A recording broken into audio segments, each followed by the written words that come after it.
Monica! I don't want to see you back here until you're ready to wake up and start doing things properly! Right now, you're a disgrace to my kitchen and to the Hotel de Boer name! It was an accident. I'm sorry, did you hear me asking for excuses? No, I'll do better, I promise. Why is she so aggressive? She won't even listen to what the poor girl has to say. Oh, hey, cut her some slack. You gotta at least hear her out. Wait! Huh? Who do you think you are telling me? Wait a sec. Navia? So, you're bringing backup now. Suit yourself! You're still wasting your time!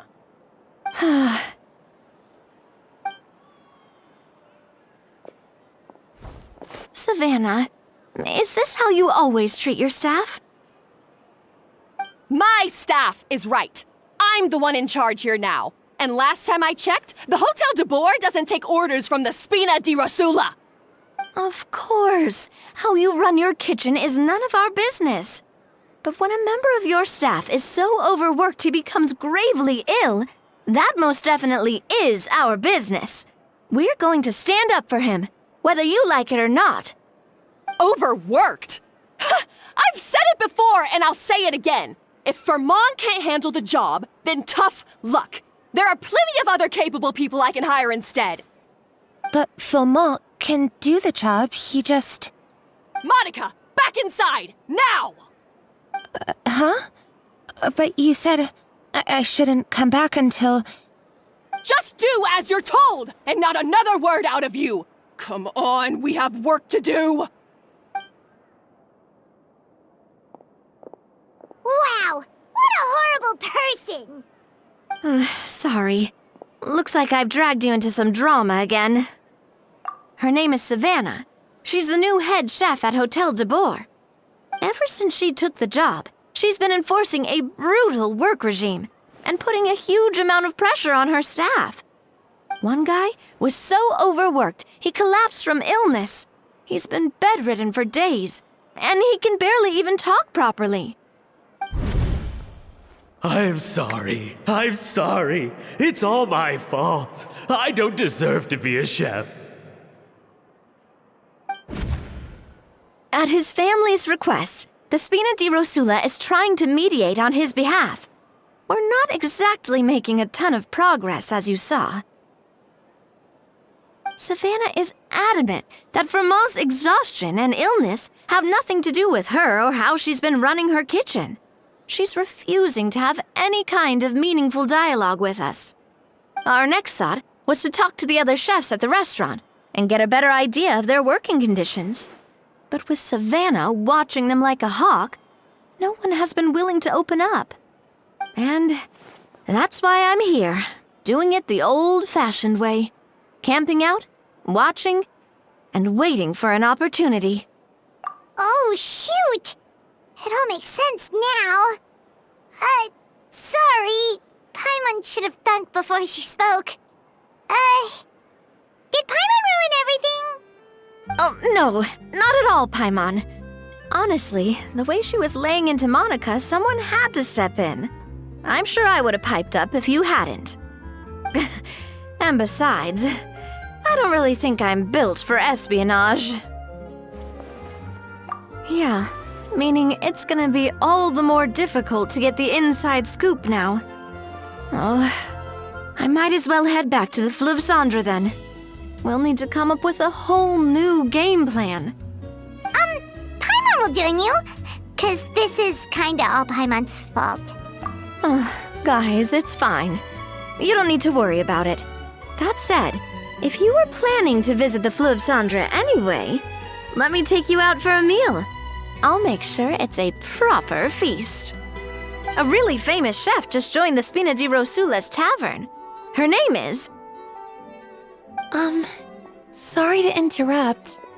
I just wanted to apologize for the scene you witnessed just now. We shouldn't subject our customers to that. This is a small token from us. It's some candy from Monica. She asked me to make sure it was delivered into your hands. Monica's the one apologizing? Huh. Clearly Savannah is the one who owes an apology.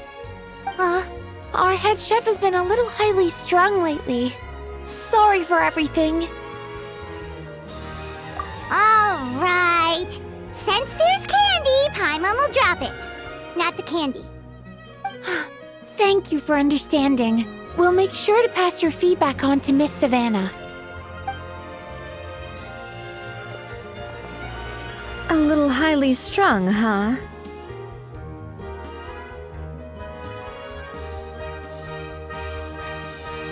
Paimon doesn't get it. How did someone like her even become head chef? Well, according to Fermat's family, she hasn't always been like this. But that's a story for another time. Let's try this candy. Oh, Paimon totally gets it. Come on, dig in! Huh? Hold on, there's something written on the wrapper. Find Escoffier.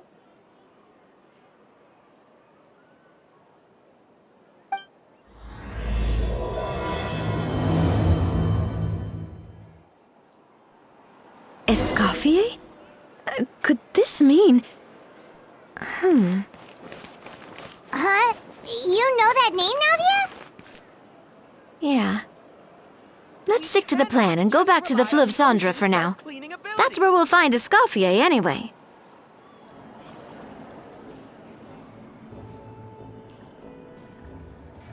So, who is this Escoffier anyway? Well, for starters, she used to be the head chef at the Hotel de Bourg, before Savannah.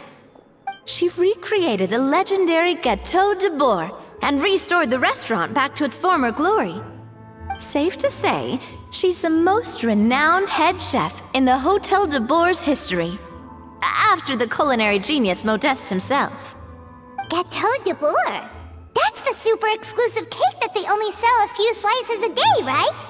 Wow. Why the heck would she let Savannah take her place? Well, apparently, the Hotel de Bourg was reported for a safety incident. Someone claims that the kitchen was adding an illegal substance to their menu. But none of the chefs had any idea how it could have gotten into the food. In the end, Escoffier decided that as head chef, she should take responsibility. And she was sent to the Fortress of Meripede. The Fortress of Meripede?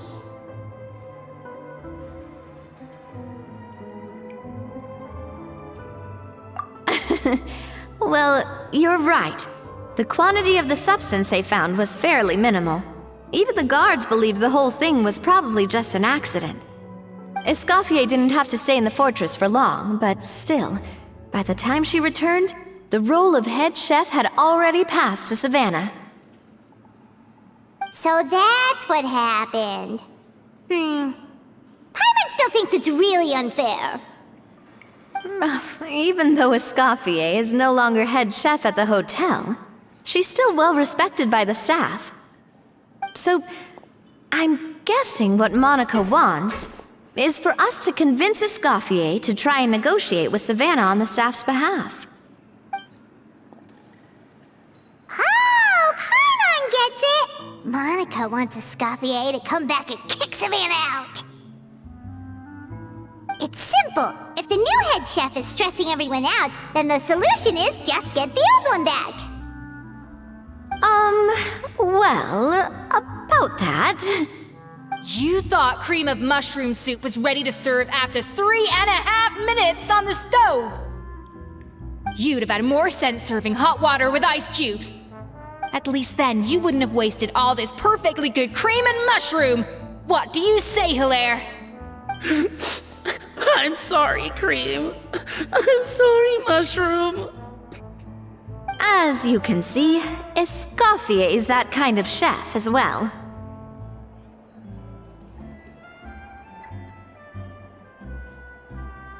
You have to leave it on the heat for long enough to allow those flavors the chance to come out. Don't be fooled by the aroma when the water first starts to boil. Got it? Yes, Chef. Then go back and do it again. The customers are still waiting. Remember where you went wrong and don't repeat the same mistake twice. Yes, chef!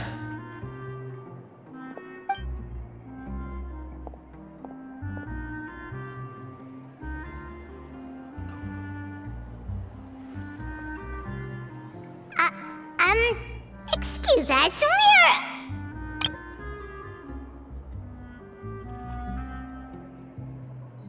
Waiting to be served? Sorry, we're pretty busy. I'm afraid you have to join the line. Oh, no, we're not here to eat. So you're not paying customers? Then I'm afraid the wait will be even longer. It's hard to talk to Escoffier when she's in the zone. Let's take a seat. We can catch up while we wait.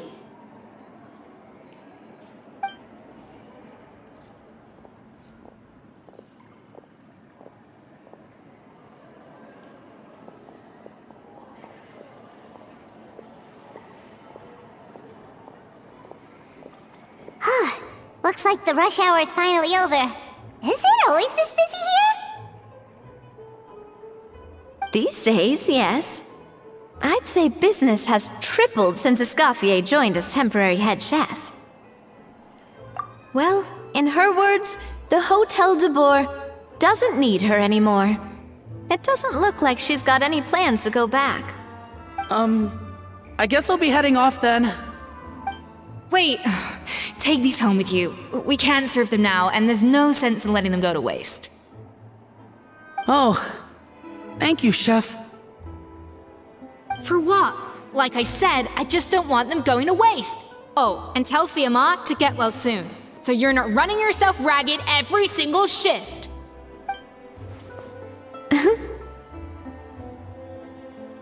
Fiamma. That's the second time we've heard that name. Who is that again? He's the chef that fell ill from stress. Hilaire is his son, and with Mom stuck at home taking care of Dad, he decided to pick up some work to help pay the bills. Escoffier knows their situation, so she's been making some extra food every day for him to take home.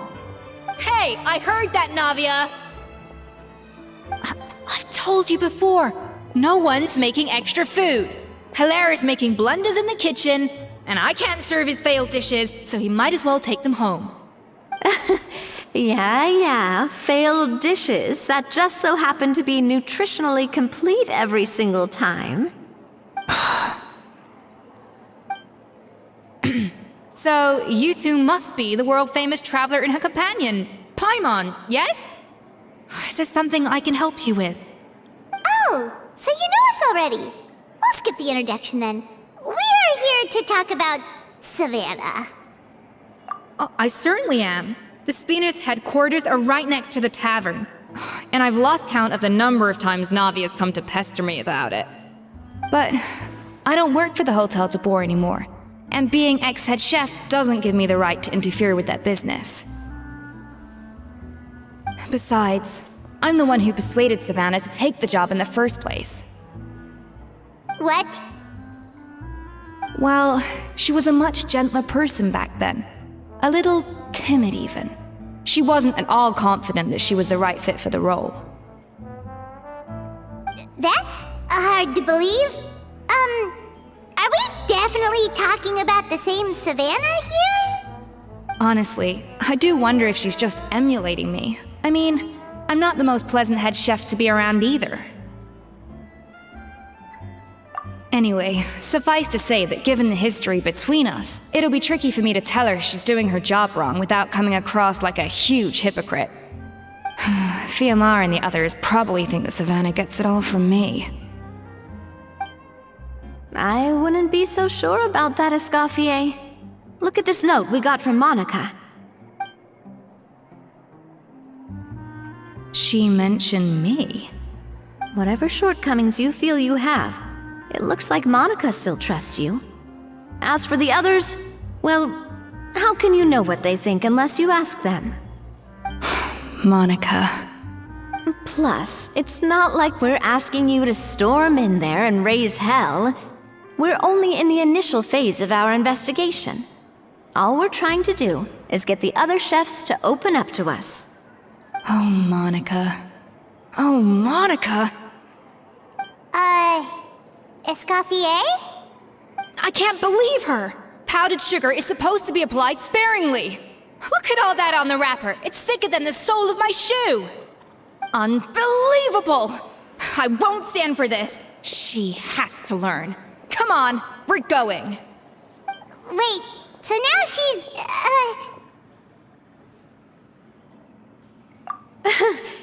Let's go catch up to her. We don't want to keep her waiting.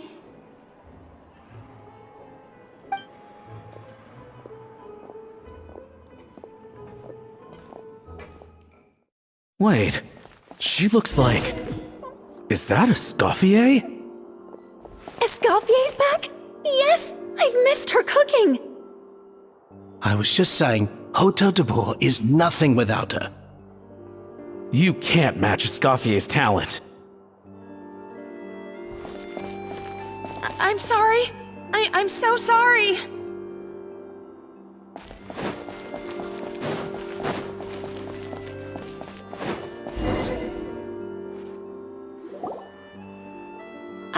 I'm so sorry. I messed up your order.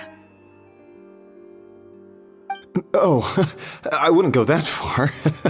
Maybe the taste is a little off, but if you hadn't brought it up, I don't think I would have noticed. But, please, you have to forgive me or Chef is gonna... Okay, I know. I'll kneel before you.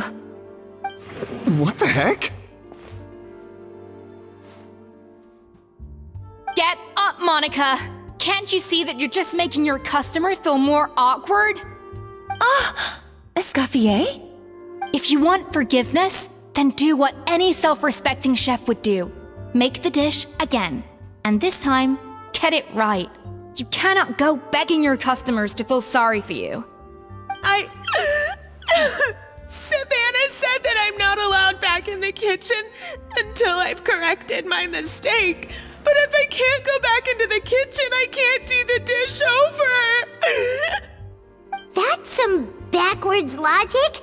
How can you fix your mistake without being allowed to cook? If this is what Fermat had to put up with, then no wonder he had a breakdown. We apologize for interrupting your meal, sir. It's fine. With my layman's palate, it's not like I can tell the difference anyway. I was actually quite enjoying my meal until she appeared out of nowhere and started apologizing. Gave me a bit of a fright, to be honest. Oh, well, it's because Chef Savannah tasted a bit of the leftover soup from my pot and then threw me out of the kitchen. Gosh, that's pretty strict. Has she always been that way? I don't recall things being like this when Escoffier was head chef here. I gotta say, you're all looking a little worse for wear these days. I mean, Escoffier was strict too, but I think the difference is that her criticism was more constructive, so you knew what you did wrong and how to improve, and we all knew that it came from a good place. Chef Escoffier was hard on us because she truly wanted us to reach her level. But these days, whenever we make a mistake, we just get told to wake up, get your head in the game, or just do it again. And it's only gotten worse since word got out that Chef Escoffier had started working again in the Fleuve Cendre. Monica, you don't need to call me chef. I'm not the boss here anymore. Yeah, but through no fault of your own, what happened back then, that wasn't on you, and all of us know that. That banquet was a huge event, and so many staff were involved every step of the way. With so many moving parts, there's no way of knowing how that lumiline ended up in the food we served. Lumiline? What's that? A new drug from the Fontaine Research Institute, produced from an extract of the lumitoile. Apparently it sharpens the senses, so they used it to treat people with impaired responses to stimuli. Oh, yeah, I've heard about that. They found out you can use it as a flavor enhancer since it stimulates the taste buds. Makes things pretty addictive. They also found that overuse can have mood-altering effects and even lead to nerve damage. So it quickly ended up on the guards' list of controlled substances. Unfortunately, however, some food products containing the additive had already made it to the market by the time the guards banned it from the restaurant industry. everyone knows that in all likelihood, someone probably just purchased a batch of contaminated ingredients by mistake. But you took all the blame. We all know why. You just didn't want to see this turn into a place where tensions are constantly running high, because everyone's suspicious of each other all the time. And now look at you, a fry chef in the Fleuve Cendre. What are you trying to say? Sure, the Spina's Tavern is no Hotel de Boer, but come on, it's not that bad, is it? Oh, the Fleuve Cendre, you say? Great. That's where I'm dining from now on. Monica, I'm very happy with my current job. And there's no changing the past. We just have to let bygones be bygones. Besides, at the end of the day, I was the head chef, regardless of whose mistake it was. Ultimately, the responsibility lay with me. If only Savannah was half the boss you were. I'm sorry? Do you have a problem with my conduct as head chef? No, chef. So, you do remember who's boss? Escoffier? I thought you'd left this place for good. What are you doing back here? What happened to you, Savannah? Why are you acting like this? When I turned this place over to you, You made me the head chef and gave up your right to tell me how to do my job. You're not the boss here anymore, so stop acting like you own the place. Whoa. Sounds like someone has a chip on her shoulder. Oh, Savannah! My God, have you grown a temper since I last saw you? Have you put even half the amount of energy into improving your cooking skills, or are you still using the Pluie Lotus as an off-brand marcotte, thinking no one can tell the difference? That's none of your business! What happened to not storming in and raising hell? Ho ho! I was not expecting to see something this spicy as soon as Escoffier returned. Huh? Fan Asian? Aye, miladies. Might I make a humble suggestion? Given that we have ourselves a tête-à-tête between chefs at the Hôtel de Bord, I dare say it would be de rigueur to settle this the traditional way. The traditional way? That can only mean one thing. That's right! I'm talking, of course, about the tradition established by Modeste himself. The cooking contest! According to legend, the founders of Hotel de Boer, Modeste and Savelli, used this method to resolve all of their disputes. Everything from petty arguments over next week's menu to disagreements over the strategic direction of the restaurant. The cooking contest would decide who had the final say. Sounds like they had a lot of free time on their hands. Well, it might sound that way to us. But in fact, the cooking contest played an enormous role in motivating chefs to hone their skills, reaching new heights of excellence in the culinary arts. And indeed, the reintroduction of this institution in recent years has surely been instrumental in transforming the Hôtel de Bord into the top-ranking restaurant in Fontaine. Reintroduction? Someone brought it back? Who? What say you, Escoffier? Surely you of all people won't back down from this challenge. It was you who put the rule in place, after all. Sure, I reinstated it, but I'm not a chef at Hotel de Boer anymore. Isn't this bending the rules a little? I see no issue as long as both sides agree to the terms. We could simply treat it as an exhibition of sorts. Savannah, any objections? Exhibition. Huh. No. If we're going to battle it out, let's put it all on the line. If I lose, it's up to you what happens to me. I don't want anything to happen to you. But if you lose, you hand over the Codex de Boer to me. What? The Codex de Boer? Only the legendary handbook written by the original head chef Modeste. It It contains all his secret recipes, including Gâteau de Bourg. It's the greatest treasure in Fontaine's culinary world, and only the present and former head chefs of the Hotel de Bourg have the right to read it. Present and former. Wait, but that already includes Savannah, though. What do you want that old thing for? You have your own copy, don't you? Don't take me for a fool. You know perfectly well what I mean. I want your copy, the original version, the one you took with you when you left us. I'm sorry, I must be missing something. You know, there's no difference between the original and the copy, right? They contain the exact same recipes.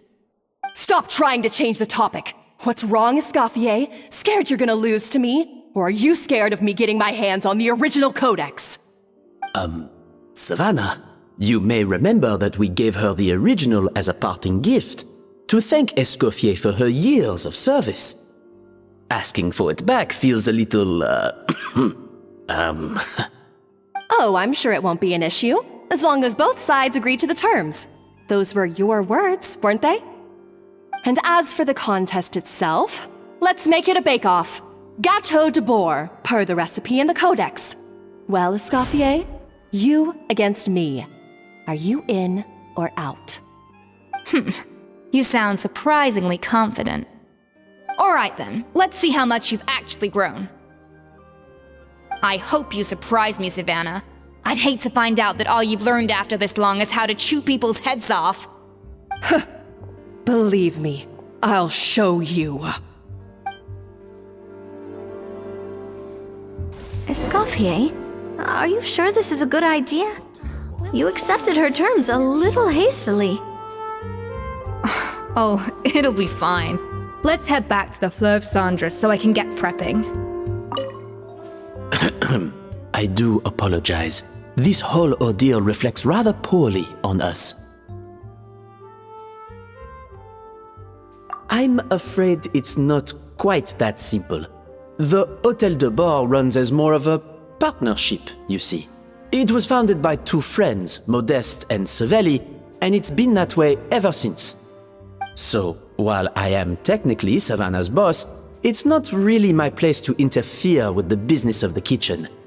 To be perfectly honest with you, that's part of the reason why I suggested a cooking contest. If Escoffier wins, it would be the perfect opportunity for her to talk some sense into Savannah. Or, of course, if she wanted to return, then... But anyway, I'm getting ahead of myself. Whatever the outcome, this contest will hopefully serve as a turning point for us. Please, pass on my best wishes to Escoffier. I must say, Savannah surprised me with her confidence. Does she really believe she can best Escoffier in the kitchen? I thought she was just blowing off steam when she first raised the idea to me. I can't believe I got to witness that firsthand. I only stopped by here for a quick meal. I definitely got my Mora's worth today. So, this whole bake-off thing kind of came out of nowhere. Was it really sensible to just go along with it? Well, I got a sense that she's holding something back. But we chefs always express ourselves in our cooking. So if she won't talk, this might be the best way to find out what's really going on with her. Huh? Holding back? Sure didn't sound that way to Paimon. Escoffier only picked up on it because she's the same way. Always closed off, never letting you know what she really thinks. That's patently false, at least where your macarons are concerned. I've been nothing but truthful with you about the disgraceful amount of sugar you use. Okay, that's one case where you can keep your thoughts to yourself. Oh, that? Well, it's not so much a recipe book as a diary of Modeste's adventures. Back in the day, he and his good friend Savelli explored far and wide, partly adventuring, partly looking for new ingredients and developing new recipes. Their creations had an enormous influence on the course of Fontaine cuisine, turning it into a much more vibrant and diverse scene. For instance, legend has it that the original Gâteau de Bourg was made using a special secret ingredient, that Modeste discovered on one of his adventures. So rare was the ingredient that they could never make more than 16 slices of the cake per day. But everyone who tried it claimed that it was one of the most blissful and invigorating things they had ever tasted. Modeste and Savelli went on to found the original Hotel de Boer, which catapulted them to stardom in Fontaine's culinary world. Especially Modeste. He was hailed as a once-in-a-generation genius, and over time, the recipes from his adventure log became known as the Codex de Boer. Ah, Paimon's heard this kind of story before. Armed with the Codex, the Hotel de Boer took its rightful place as the finest restaurant in the land, serving those recipes for centuries to come. Something like that? What? No, of course not! Cooking is a constantly evolving art form. How could any restaurant survive if they only served food that was popular last century? Anyway, never mind centuries. Savelli and Modeste parted ways not even 10 years after their rise to fame. Then, Modeste passed away while he was still in his prime. And that was it. The end of the Hotel de Boer's heyday. It fell into decline, and for most of its history, it was just a nondescript place with a couple of cheap tables. It's only in recent decades that it started recovering. Even then, it still took numerous relocations and changes of management before we finally ended up with Vanigem and the restaurant we have today. Oh! So the Codex really isn't all that, then. Paimon figured it was like one of those mystical books they have in Liyue's martial arts novels, where the main character learns all their secret powers from. Yes, well, that's fiction, and this is reality. You can't meet the tastes of modern diners by following some ancient recipes from a dusty old book. Case in point. Even the Gâteau de Boer they sell now is actually Escoffier's reimagination. Wait, really? Why though? Didn't that recipe make it into the Codex? It did, but like I said, it's the dusty old book now, and the records aren't as legible as they once were. Not to mention that there's no way of finding the secret ingredient Modeste wrote about. So, reimagination is right. I consulted some historical records and took what I could from the Codex. But ultimately, the Gâteau de Boer of today is my own recipe. As for why we gave it the same name and kept the tradition of only selling 16 slices a day, well, you've got Vanigem's business sense to thank for that. Oh! Huh. Well, that kind of takes all the mystique out of it. Hey now, it might not be the original Gâteau de Boer, but it's still the most delicious cake in Fontaine today. And who knows, maybe Escoffier's version is more suited to your palate. Just think, if the original truly was the perfect cake you're imagining it to be, there's no way the recipe would have been lost to history, right? Not to mention that the Hotel de Boer never would have fallen into a slump. Anyway, before I left my role as head chef, I made a copy of all the recipes from the Codex, including my own improved versions, and turned them over to Savannah. So why is she so interested in the original copy? Could it be a symbolic thing? Like, whoever holds the original Codex de Boer is the true head chef? Well, it was clearly precious enough to give to Escoffier as a parting gift. Meanwhile, Savannah only got a copy. Maybe from her point of view, it's like management doesn't truly see her as being worthy of the role. You think so? The only thing is, it was her suggestion to gift me the original in the first place. Well, a joint decision by her and Vanigem. But still. What? Huh. Guess she's had a major change of heart since she became head chef. Yeesh. Who knows? We could speculate forever. Better to just let our Gâteau do the talking. It means besting her in this bake-off, and then getting her to explain herself, even if I have to beat it out of her with a spatula. However much she's changed since we worked together, I believe that she still has her chef's pride. And if she respects the art, she'll respect the outcome of our contest. Well, I'm confident that you and your spatula can get justice for Froment. All you need to do now is win the contest. But that should be a breeze for you. Let's not get too ahead of ourselves. Gâteau de bourre is very complicated to make. Usually, it takes 3 chefs working in tandem to cover everything. Now, if I had to push it, I could probably do the work of 3 chefs myself. But I'd prefer to play it safe if I can find a couple of assistants in time. Well, that's easy. The 3 of us are veterans in the kitchen. You just need to pick 2 of us. Well, I have heard the Traveler is an accomplished cook, as well as a warrior. But be warned, I will hold you to exceptionally high standards. Think you're up to the task? Oh, count me in too. I've spent weeks perfecting my macarons after your scathing review. Even if it means competing against the Traveler, so be it. I'll show you what I'm made of. Confident. I like it. Alright, let's start with some elementary mise en place. Show me your knife skills.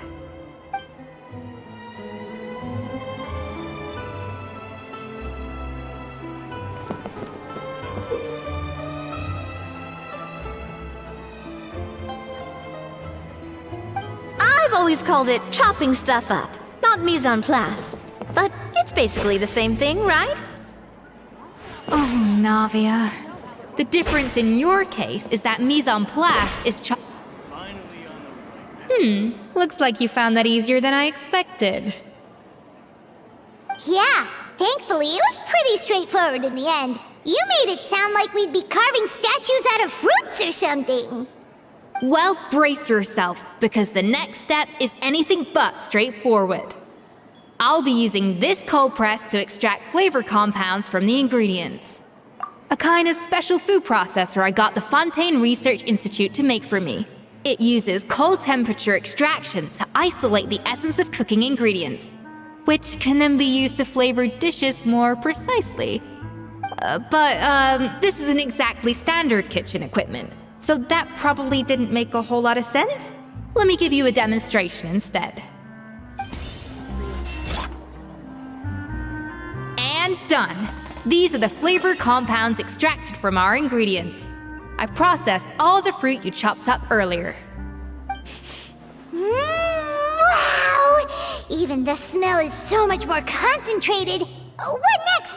Do we add all this stuff in? Absolutely not! Throwing everything in at once will ruin the balance of flavors. We have to go slowly and carefully to calibrate the exact flavor we want. I'll demonstrate again. Now, watch closely. Slowly and carefully.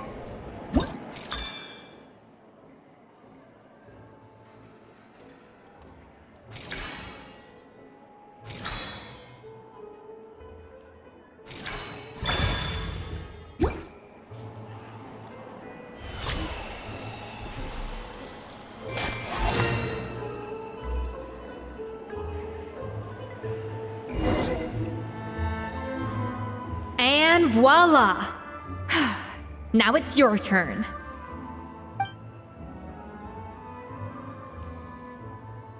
Not terrible. Considering this was everyone's first time blending flavor extracts, it could have been worse. But the Traveler's work was surprisingly good. Are you sure you've never done this before? You got almost perfect results on your first try. That goes without saying. Still, credit where credit's due. You did well. Alright, now for the part I've been looking forward to. I want each of you to cook something from the Hotel du Bourg's current menu. I'll judge your submissions and give you a final score. That's right, the true test of your cooking skills is the finished product. It'll be good practice for the contest itself. Now get to it. Chop chop!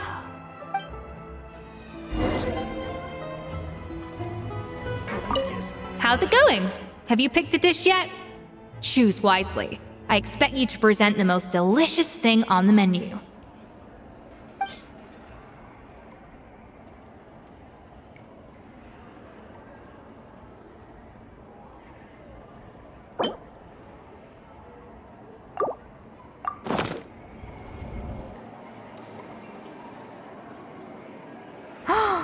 Look at that! With the grace of a snow-winged goose, as I like to say. Now, let the grating commence.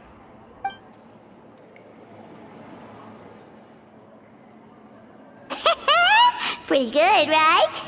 Not to brag or anything, but Paimon's a bit of a connoisseur when it comes to la food. 6 points. What? Oh, well, fair enough. Paimon doesn't cook all that often, so as long as it's a pass. That's 6 out of 100. What?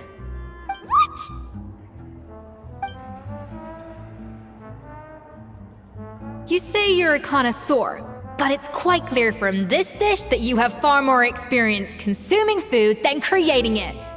By that logic, I suppose you think listening to Lady Farina on repeat every day would make you an opera singer. Aww. Me next! I'll have you know that this batch of macarons has 2 whole tablespoons less sugar than my previous ones. So you went from 12 tablespoons to 10? Well, it's nice to know you actually measured it out. Because it tastes like you just threw in whatever was left in the jar. 6 points. Aw. Now to the final dish. So, what do you think? This is our last hope. 8 points. Darn, that's barely higher than what we got. Not exactly. The color is spot on. Beautiful aroma. Excellent presentation.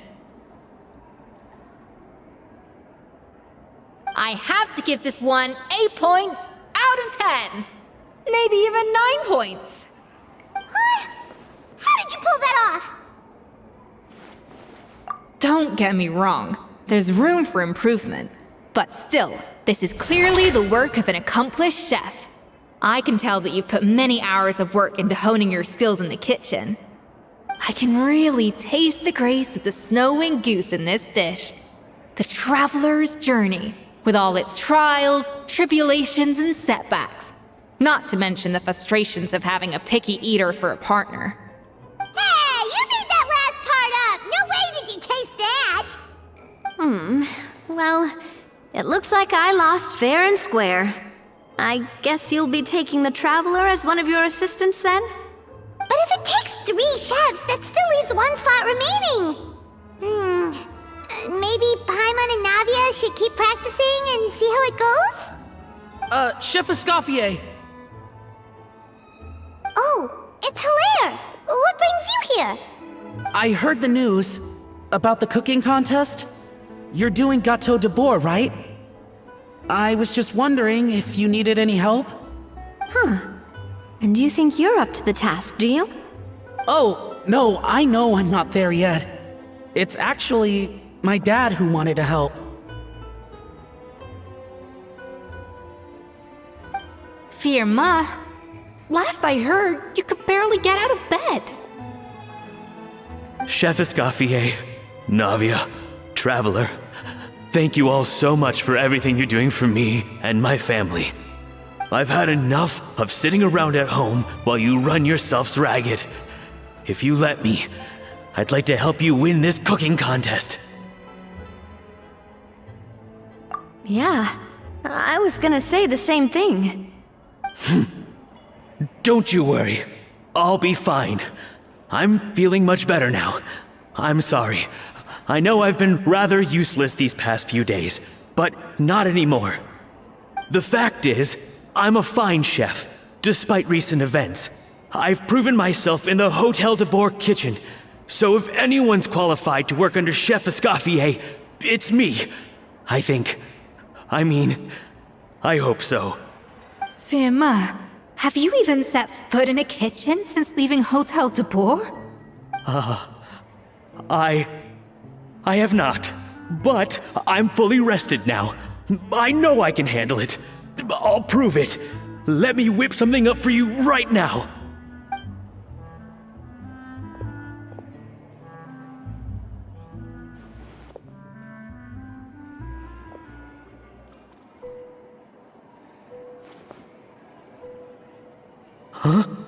That's strange. Why are my hands shaking?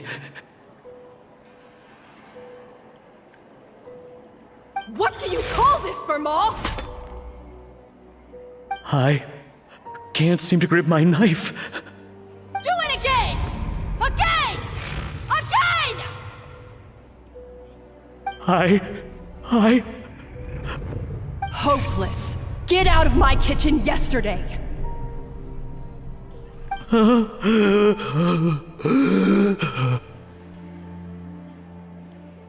Dad, what's wrong? I don't understand.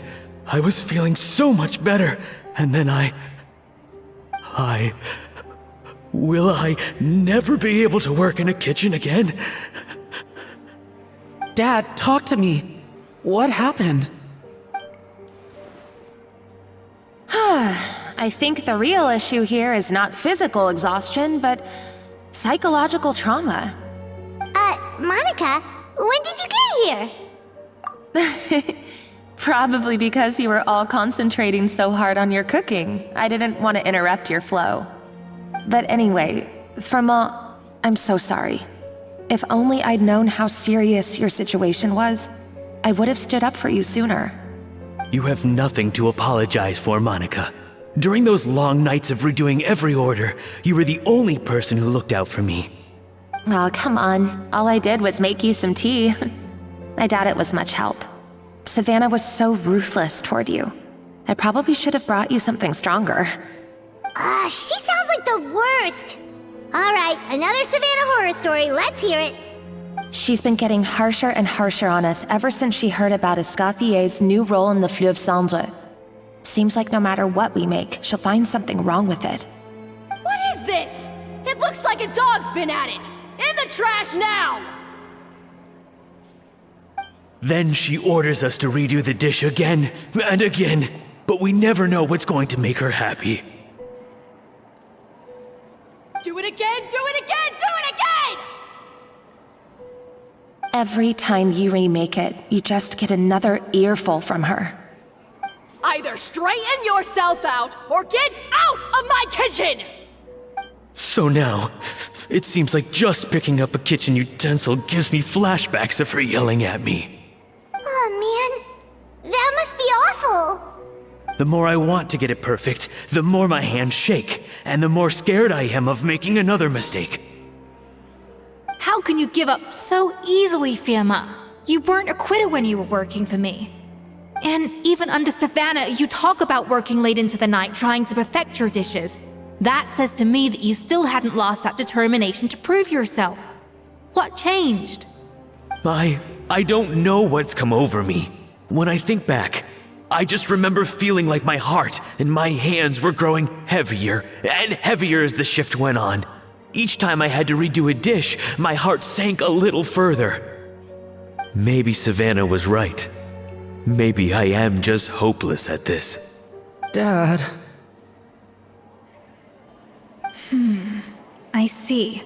Well, it sounds like there are some deep issues at work here. Ones that won't be resolved by merely seeking compensation. I will win this contest, and after that, I encourage you to approach Savannah and talk this out. But what if you can't find another assistant in time? Clearly, I'm in no state to help out. You think being one person short will ruin my chances? Let's not forget, I taught you and her everything you know. Even if I had to go it alone, I would present the perfect gâteau. Oh, well, Paimon and Nadia will still keep practicing, just in case. And so will I. Yeah! And if worse comes to worse, we can always get the Spina di Rosula to put out an emergency call for chefs. There's gotta be someone out there, right? Actually, I thought maybe I could help. That's sort of why I'm here. What? Why didn't you say so? I was going to, but then... well, this is the first chance I got. You do this for us? Thank you so much, Monica. Alright, fine by me. But aren't you still working for Savannah? Joining the other side seems like a guaranteed way to put your future employment in jeopardy. I know, but it's all right. I've made up my mind. With the way things are, I can't keep working for Savannah much longer anyway. Unless I want to become the next Fermat. I'm done with sucking it up. It's time to try and turn things around. If this cooking contest can get Savannah to see the error of her ways, then I'm sure she'll forgive me for this. Well, Hyman didn't think we'd be poaching from Savannah's staff to get our third person, but there you go. Anyway, Monica's a professional chef, so nothing could possibly go wrong now. Great! Then it's settled. And to congratulate you all on making the team, I propose a Spina-sponsored meal to celebrate. Spina-sponsored? Wait, you mean I'm cooking? Well, I promised the traveler a feast in the Fleuve Cendre. And I know how much you've been looking forward to it. Yeah! Feast, feast, feast! All right, if you insist, then prepare for some of the finest food of your lives.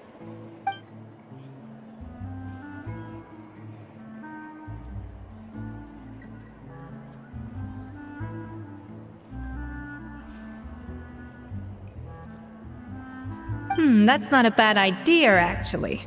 Wait, hold on. You need to finesse that further.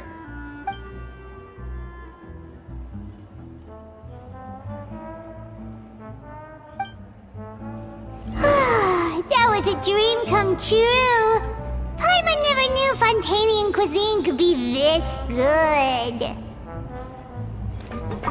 So, this is what Chef Escoffier is truly capable of.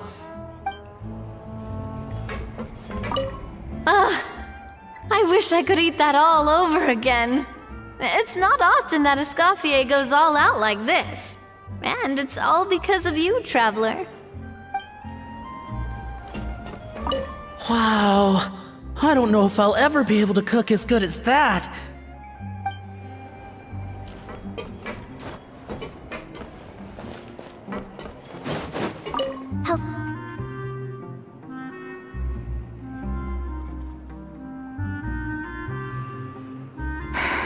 Why, Savannah? Why? Oh, nothing. I was just flicking through the original Codex de Boer.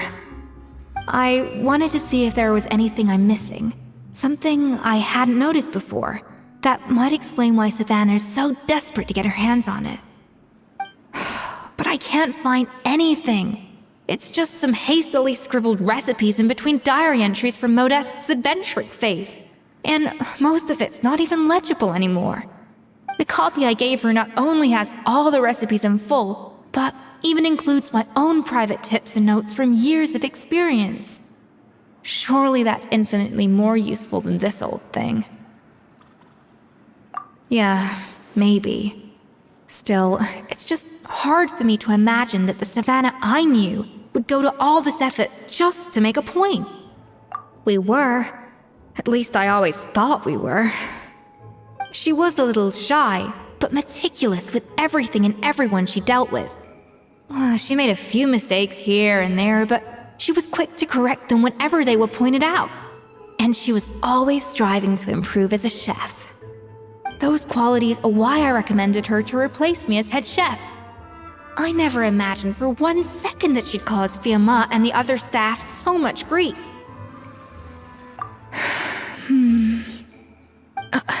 Well, I mean to an extent, of course. I pushed hard for her to get the role.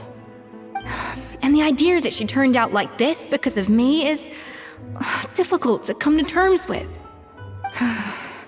I wonder if this is how Modeste felt back when he was writing the Codex.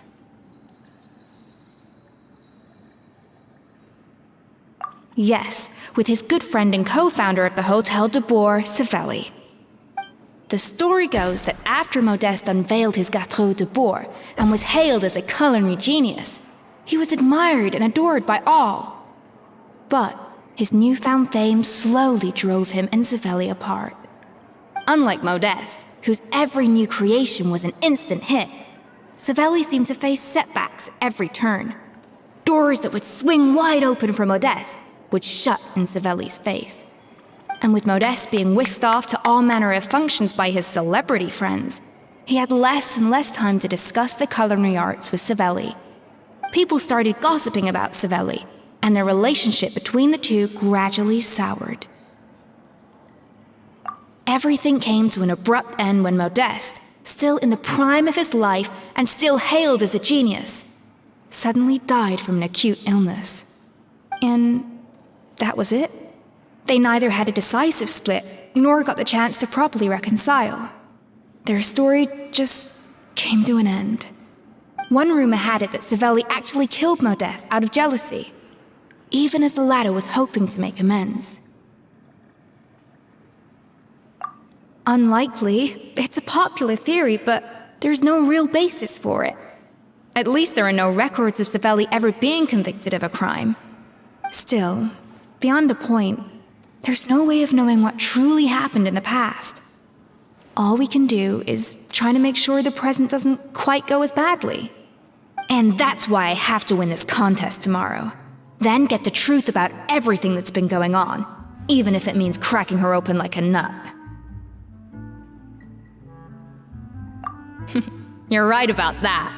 Just follow my lead and victory will be ours.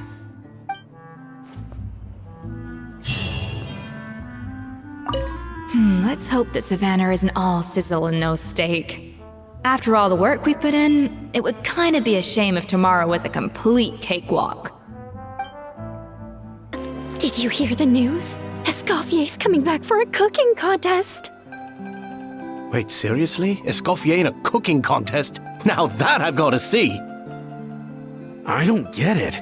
Why would anyone in their right mind challenge her to a cooking contest?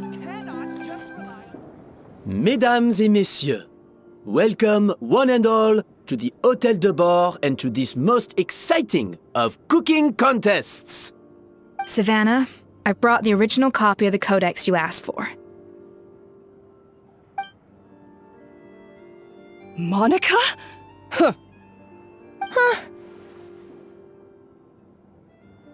In the interests of fairness, this contest will be conducted in a double-blind format. Once the dishes are complete, they will be sent to the back of the kitchen where they'll each receive a label. The labels will be placed out of sight underneath the plates, only to be revealed after the judges have sampled them and reached a final verdict.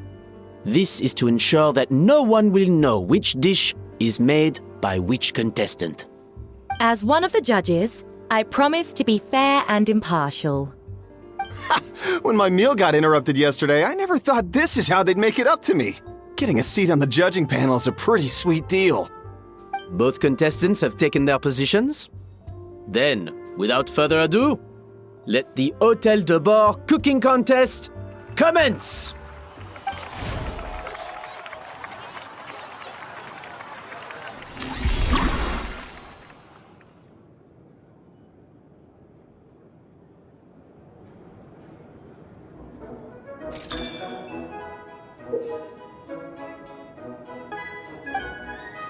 Monica, Traveler, it's go time. Let's do this. Alphonse! Gaspar! Get to work! Do not disappoint me. Even the best chef in the world can't flavor their food without prepping the flavoring, right? Looks like our two head chefs are raring to go. Like an oven on full blast, this competition is quickly heating up.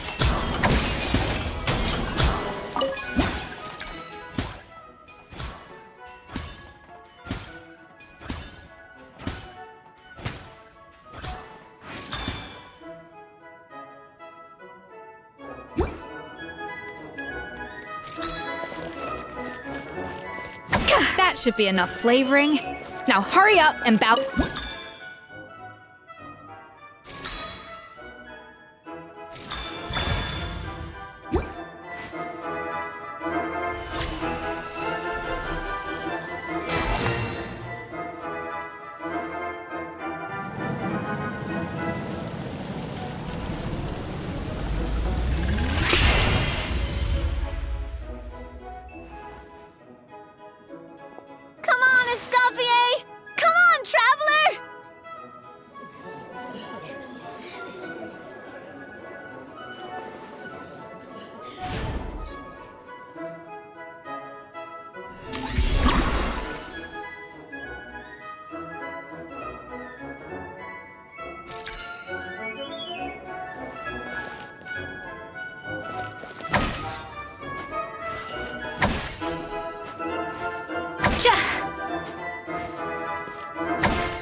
Yes, chef!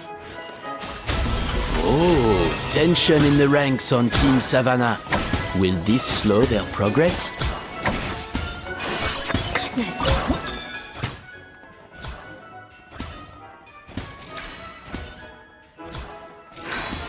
Stay calm, Escoffier. There has to be a way to balance the flavors. Just think.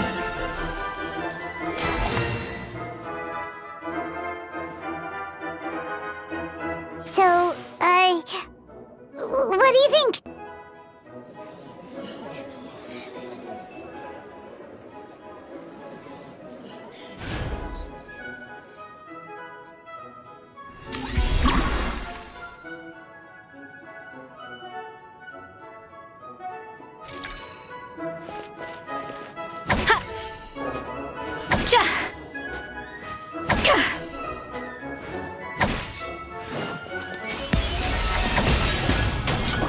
Escoffier is already...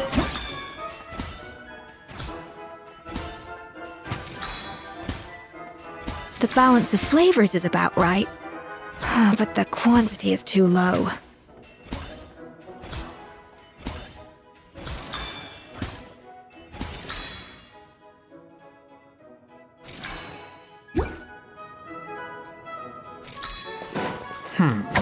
I think this flavor profile is still a little bit off.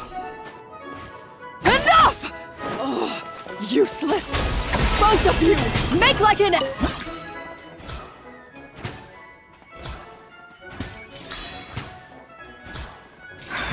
What are you doing, Escoffier? Your team's waiting on you.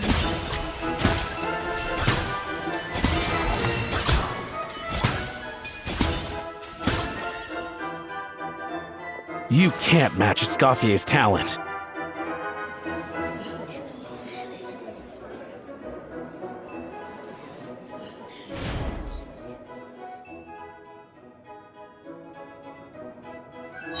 I present to you Gâteau de Bourg. The pinnacle of excellence!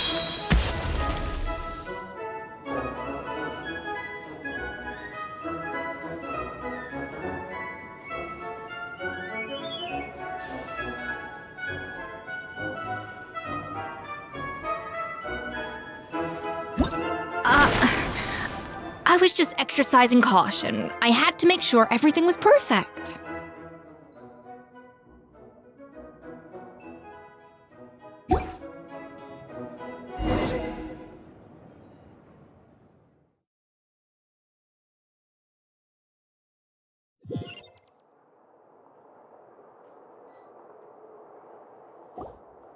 Time's up! Contestants, please take your dishes to the back.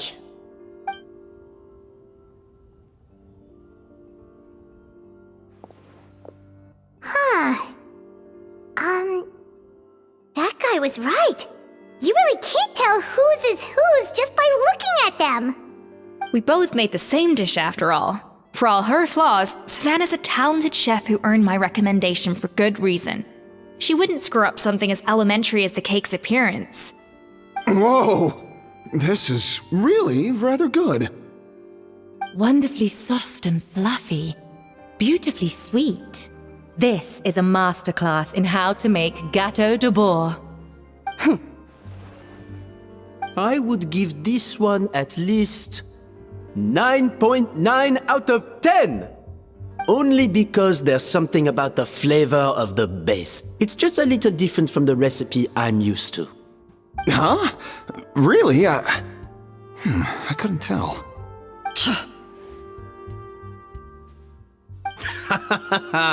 All right, on to gâteau number 2. I haven't had a single bite and already this aroma is a delight to the senses. I have a feeling that this gâteau will be a gâteau for the ages. How exciting! I'm gonna dig in.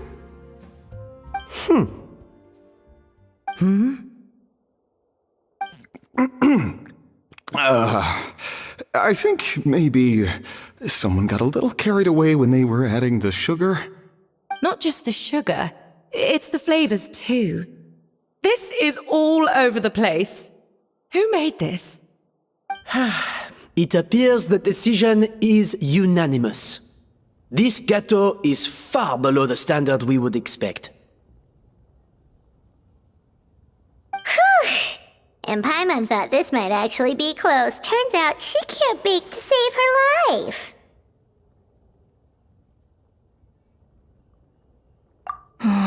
Something's not right here. Savannah may not be perfect, but no way is she this sloppy. I can now declare that the creator of the first gâteau has won this cooking contest. Now, all that remains is to turn the plate over and reveal the chef's name underneath. What? It's Savannah? No! That's impossible! Hey, Savannah! You cheated, didn't you? You cheater! What did you do? Oh, you swapped the plates, didn't you? Well, someone's a sore loser. These cakes went from the oven to the judge's table without me ever laying a finger on them. And everyone here can attest to that. It was Vanejem's staff who labeled them in the kitchen. If you're looking to accuse someone, why don't you start with them? Isn't it more likely that Escoffier's lost her edge? Oh, or maybe her assistants let the team down. You take that back! Judges, we demand a rematch.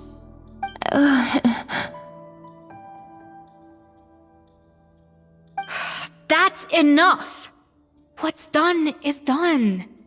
As head chef, or rather as team lead, I take responsibility for the dish I served. Whatever went wrong and however it happened, I should have spotted it. Savannah, I didn't think you'd stoop this low just to beat me in a bake-off. What happened to your chef's pride? I don't know what you're talking about. If you want the Codex de Boer that much, you can have it. Escoffier, no!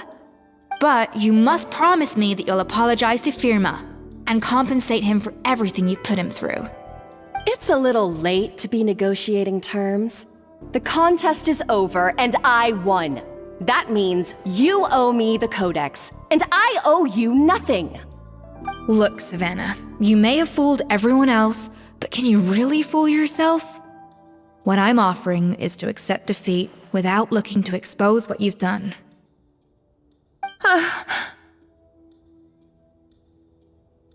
But only on the condition that you promise to stop putting so much pressure on your staff. Fine. I'll treat this as your final handover of duties from one head chef to the next. So, will that be all, ex-head chef? Or is there any other unfinished business you'd like to leave in my hands? I didn't mean that to be a scolding from your former boss, just a word of advice from a fellow chef and a friend.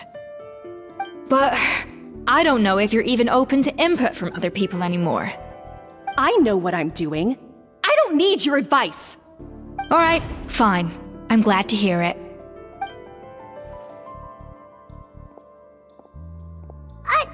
Escoffier! The Codex de Boer! Finally. Now, at long last, I will succeed. Escoffier? How could you let her get away with this? Yeah! The Codex is a souvenir of your time here! Doesn't that mean anything to you? It's all right. It was just a bake-off, not the end of the world. I'm already over it. Besides, it's not all bad. She agreed to compensate Firma. That's mission accomplished for the Spina. Honestly, if I'd have known that giving her the Codex would solve everything, I'd have just done that in the first place. I mean, why bother with the whole cooking contest? It's such a waste of time and energy.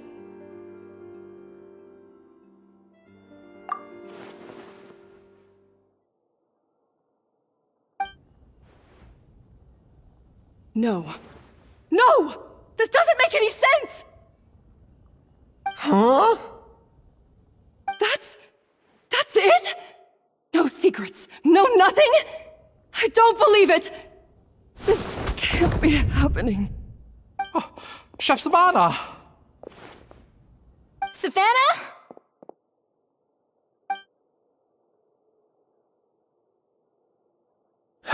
It's nothing life-threatening. Just a lot of pent-up stress and exhaustion. Oh, I knew it. Pent-up stress? The truth is, however hard she might be on the rest of us, the person she puts the most pressure on is herself. Yes, there are nights when she makes us redo things over and over into the wee hours. But for her, it's every night. She'll hide herself away in the kitchen, working on new techniques and recipes, and only realize how long she's been at it when we come to work the following morning. But why? Why would she do that? Our best guess is, she doesn't want to be seen as less of a chef than Escoffier. And there it is. Even so, that's no excuse for taking her anger out on the rest of you. Yeah, and it's definitely no excuse for cheating in the cooking contest. About that, we honestly have no idea how she did it. We were focused on our own work the whole time, like she asked. Leone and Algalia were the ones I tasked with labeling the cakes. I've already spoken to them both. They're at a loss to explain it too. Not to worry. Come on, join me downstairs. I'll interrogate the guilty gâteau myself. Well, how is it? Have you figured out what it was? Oh, this is aggravated assault on my palate. I'd rather eat wet cement than this. Is it really that bad? I made sure to taste test it before it was served. Oh, relax. This isn't your cake. Savannah never switched the plates. The offending flavors are coming from in between the icing and the cake base, which means someone tampered with it while it was being made. Or in other words, we have a traitor in our midst.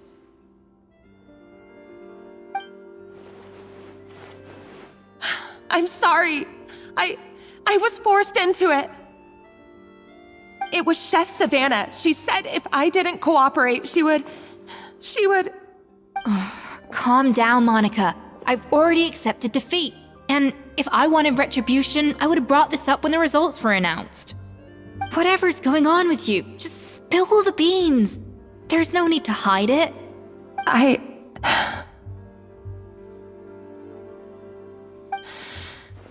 I was the one who caused the food safety incident that one time.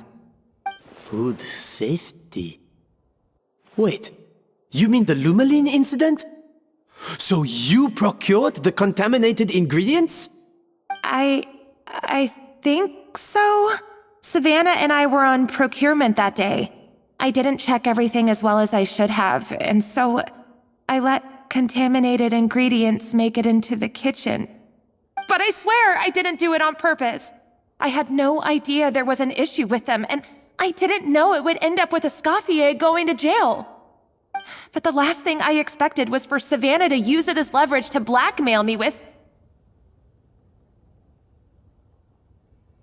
This is crazy! So Savannah pressured you into sabotaging Escoffier's cake by threatening to expose your secret if you didn't? I know, it's terrible. I'm so sorry. I was so scared. The thought of Chef Escoffier finding out that I put her in jail, it made me freeze up with fear. I thought Escoffier would hate my guts if she ever found out, and yet somehow that's ended up in me doing something even worse.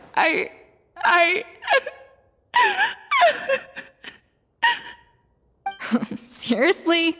All this fuss over a little slip-up? Huh?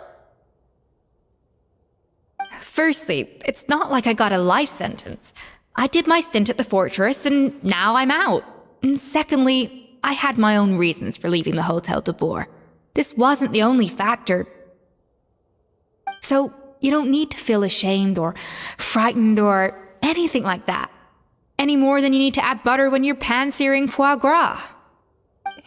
You mean... you forgive me? Oh, well, I'm not saying you don't have to take responsibility for your mistakes. You should tell Vanagem to mark down your performance for the past few months. Then do some digging and find out exactly where those contaminated ingredients came from. Sure, you've made mistakes, but now's the time to fix them. Understood? Understood.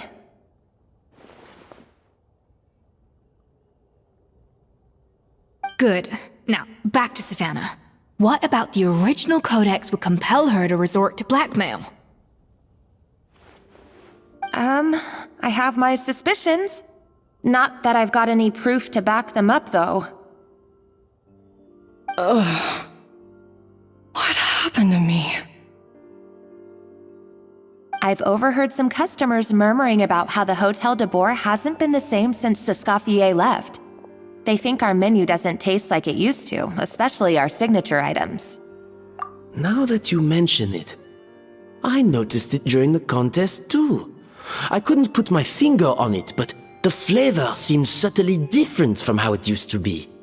But the difference was so small, I'm sure no one would notice it besides our most loyal customers and true dessert connoisseurs. Still, as head chef, it's easy to see why Savannah would get so hung up on it. So many times I've seen her make the cake base over and over again, late into the night, determined to match Escoffier's version. But something's always slightly off every time. Yeah, I've noticed that too. Never really gave it much thought, though. Thinking back on it now, it's clear that Savannah's been in a downward spiral ever since Escoffier left. She wants to prove that she can fill Escoffier's shoes. That's gotta be the reason. But after countless setbacks, she's getting more and more unhinged. And at some point along the way, she switched from doubting herself to doubting Escoffier. Doubting Escoffier? For what? Yeah, it would explain why she was bent on getting the original at any cost. She must have thought Escoffier purposely omitted key details from her recipes when she copied them out. Also, she could retain her place as the #1 chef in Fontaine, the only one privy to all the secrets of the trade. Oh, for goodness sake, what a stupid idea. Of course. Then she finally got the codex only to discover that the secret recipes she's been pining for don't exist at all. Seeing how utterly wrong she was must have been a real shock to the system. It probably brought up everything at once. It overwhelmed her, and she passed out. There's still one thing that doesn't make sense, though.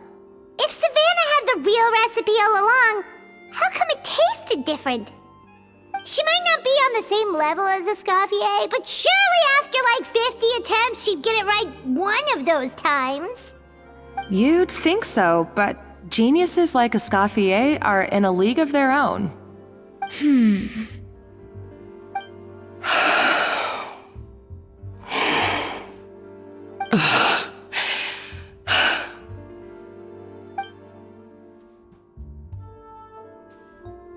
New head chef, you say?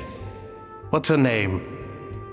I don't think I've heard of her before.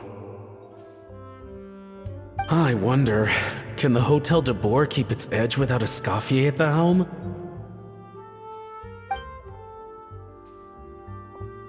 This tastes different from last time.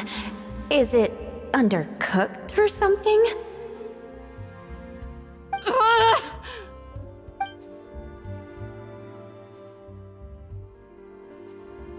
Take this. It's a copy of the Codex de Boer.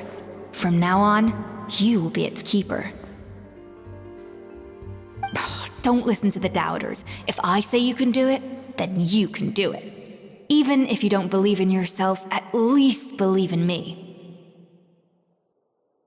Hey, did you hear me? Once I'm gone, the restaurant is all yours.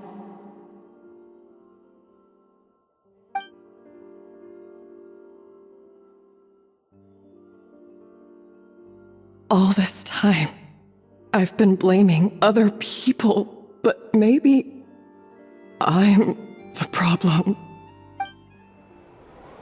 I sincerely apologize for putting everyone out.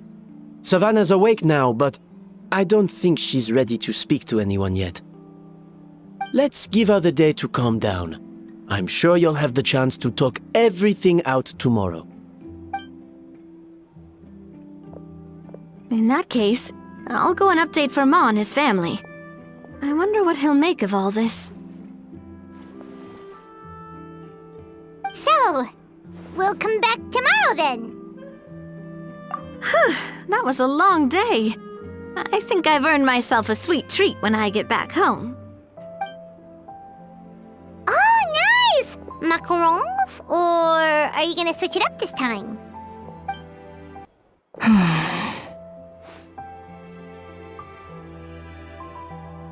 Traveler, how much do you know about the snow-winged goose?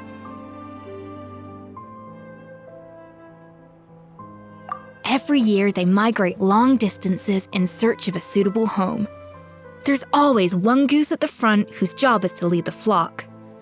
Fontaine poets often use the image of that goose to explore the ideas about leadership and genius. They usually imagine someone who's a cut above the rest, a model of perfection. But what those poets don't know is that during a migration, the lead goose is always changing. Once the lead goose shows signs of fatigue, it retreats to the back of the flock and allows another goose to take its place. So the truth is that leadership, with all the responsibilities and pressures that come with it, it's something that everyone takes turns at. But we humans completely miss that fact when we project our own ideas about social hierarchies onto them. I guess what I'm saying is, I don't buy into this notion that there's some sort of gulf between normal and genius. Cooking is a science, not magic. Given the same ingredients, same recipe, and same environment, I see no reason why two different people shouldn't be able to create the exact same dish. Of course, some people have a more sensitive palate than others, and some people are just born bolder or more conscientious. But these are all variables that can be accounted for with time and practice. I'd have no reason to expect so much from others if I believed that perfection can only come from the hands of a genius. The only reason I hold people to high standards is because, well, I believe they're capable of greatness. Okay, I've made up my mind. I'm gonna get to the bottom of why Savannah failed. And come tomorrow, I'll give her the scolding of her life, pointing out all the mistakes she's made along the way. Then she'll finally see the error of her ways.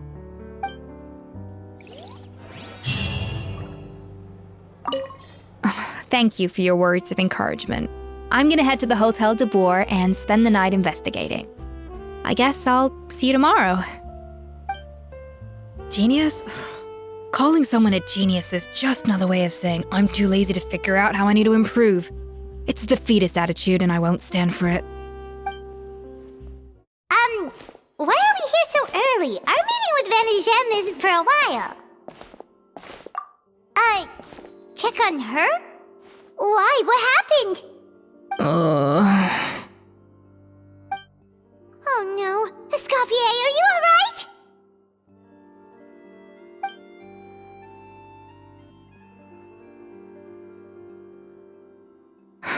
I'm fine. Just need to get some more coffee in me. Huh?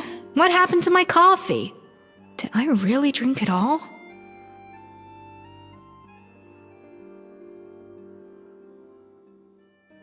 Alright. Thanks. I appreciate it. Well, there's cooking facilities here. Or we could just grab a cup of coffee from Cafe Lutece, but either way, hurry! If you want tea or water, just... Coffee. Need coffee.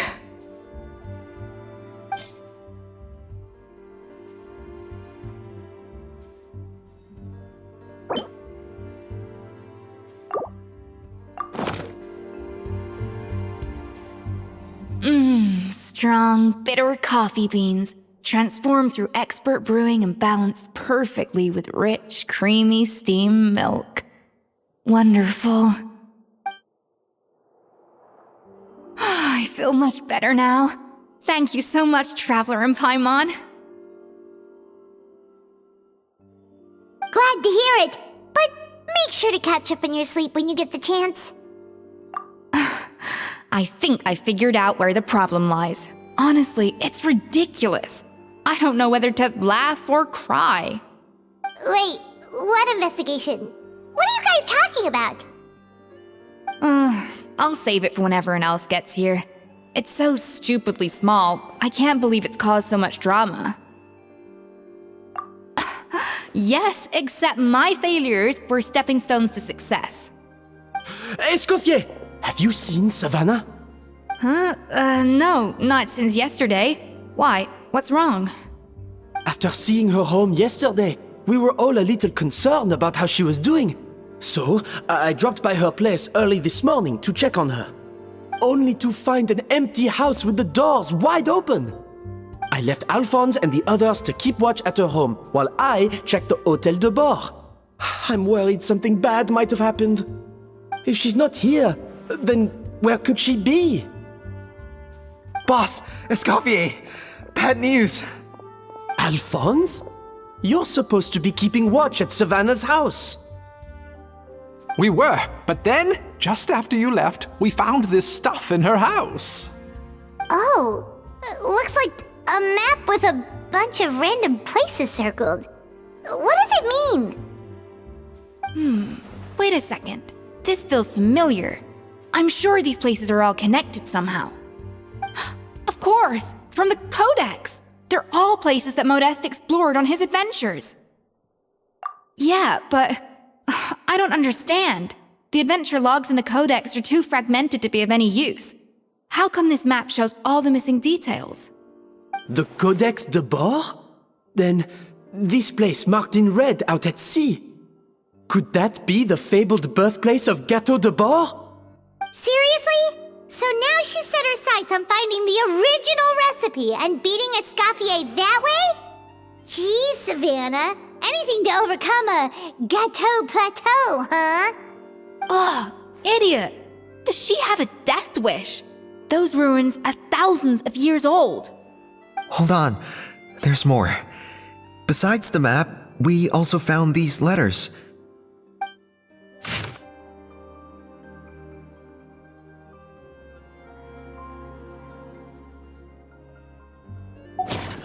It was you.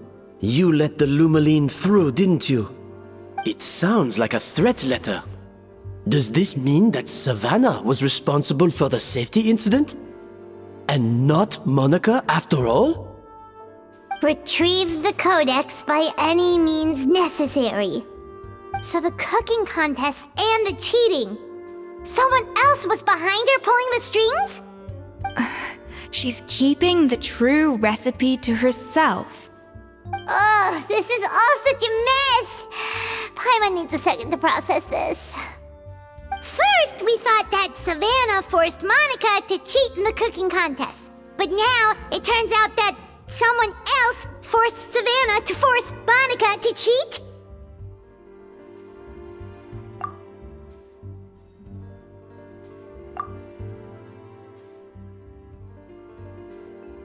You're finally here. Of course. I should have put two and two together as soon as I read your threat letter. The food safety incident, the demand for a cooking contest, the instruction to blackmail Monica, even the suggestion that Escoffier was keeping secrets from me. It was all part of your grand plan, wasn't it, Monica? We should be getting close to the spot marked on the map. Of all the stupid things she's done, this really takes the cake. The moment we find her, I'm gonna curse the living daylights out of her.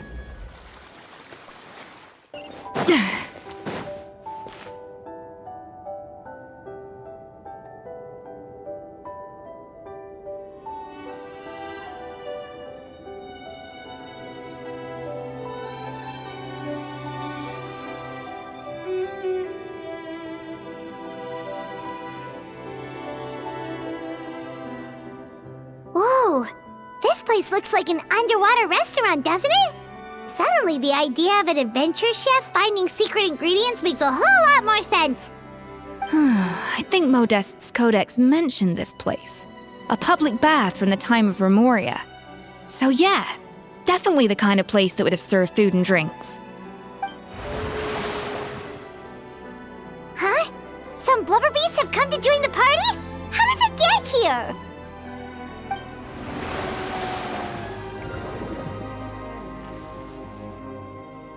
Aw, they ran off!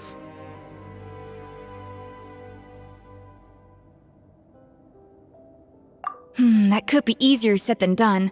Something's blocking the entrance.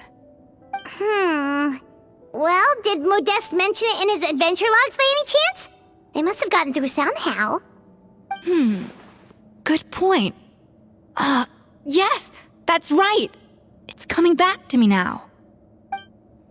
We prepared a banquet for our shy little guests, and as the food flowed away on the current, they broke into a joyous chorus, and the path opened to us.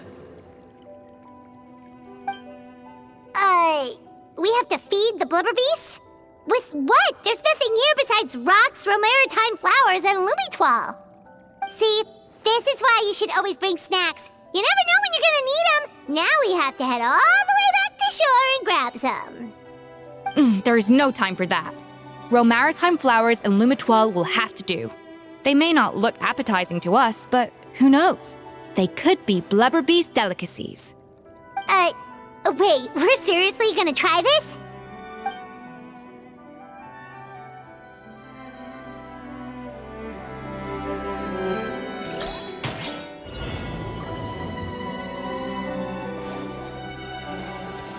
Up to the freezer!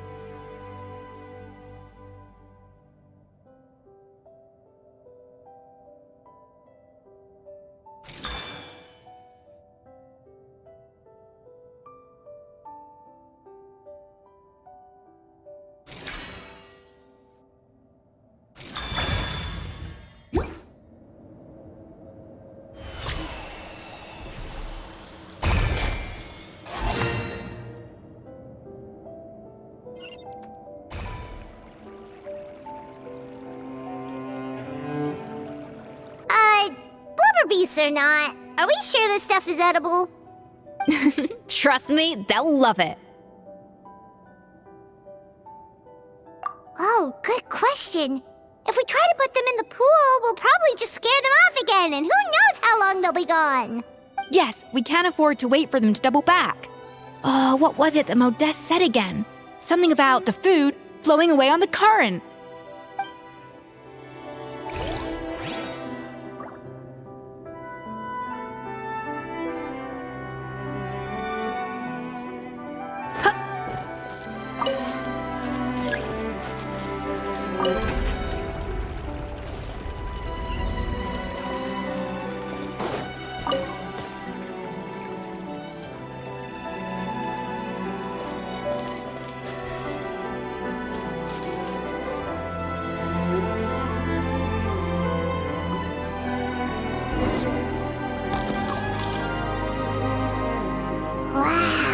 It's really singing! It must taste better than Paimon thought!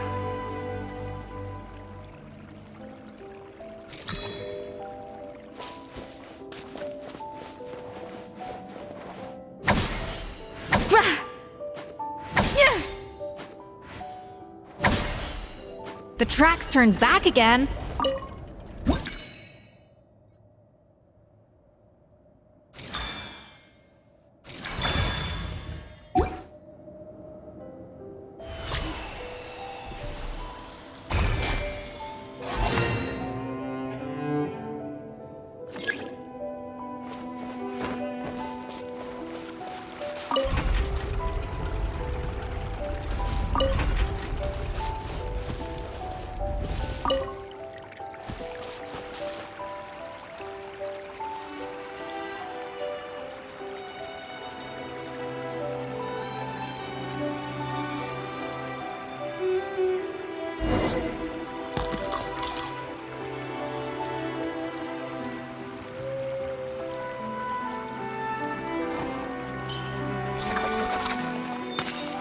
Hey, it's open!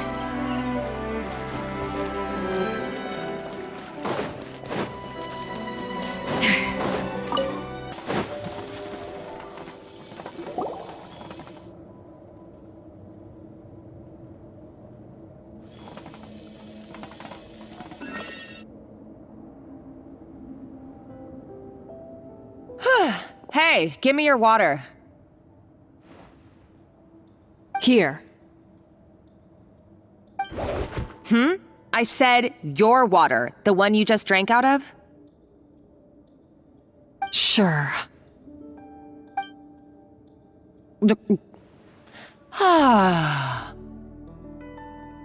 All those years slaving away under Escoffier, and then you. Today, it's finally paying off. Not only have I found the ruin that Savelli kept hidden, but I also get to boss you around like my little lapdog. Hey, go scout ahead for me. If we need to do any more blast tunneling, I want to know where to lay the explosives. Did you not hear me? Get going. Why don't you do it yourself? Oh, when did you learn to fight back? You're always so compliant when I give you instructions by letter. That's because you threatened to expose me for the Lumiline incident. I swear, if I'd known what you were planning, I'd never have... Ha! Don't be so self-righteous. Admit it, you've always been jealous of Escoffier. That's why you lapped up everything I told you. You were terrified of her finding out about your part in the Lumiline incident, and you resented the way her reputation hung over you. So you jumped at the chance to convince yourself that she was the villain, that she deliberately hid her secret recipes from you just to hold you back. It was the only excuse you needed to justify getting back at her. First, idolization, then jealousy, suspicion, and self-deception. That's what this comes down to. It was the same story with Savelli and my ancestor. He offered Modeste his friendship only to murder him out of vanity. He promised to explore the world with him, only to later destroy all records of their adventures. It's a miracle I even found this place. You have no idea the countless hours I spent piecing it all together. So you see, you're no better than Savelli. If you can't beat him, betray him, right? I am no Savelli, nor will I ever be. Oh, put a lid on it. You really think you can absolve yourself of your vindictive and jealous behavior now? Just because you finally realize that Escoffier never kept any secrets from you? You didn't show any remorse when she left, or in the cooking contest. Why start now? You have no right to redemption. You're right. I don't deserve her forgiveness. But I am done being bullied into submission by you! Ooh, feisty. But you should watch your tone. Talking to me like that could get you in big trouble. I somehow doubt that. Since I poisoned both our water bottles. What? Ever since I learned the truth, I've been biding my time, waiting for this moment. You've played me like a fiddle for so long, and now this is payback! But you drank it too! It's what we both deserve. This is the price we must pay for betraying Escoffier. You'll die here with me, Monica! You.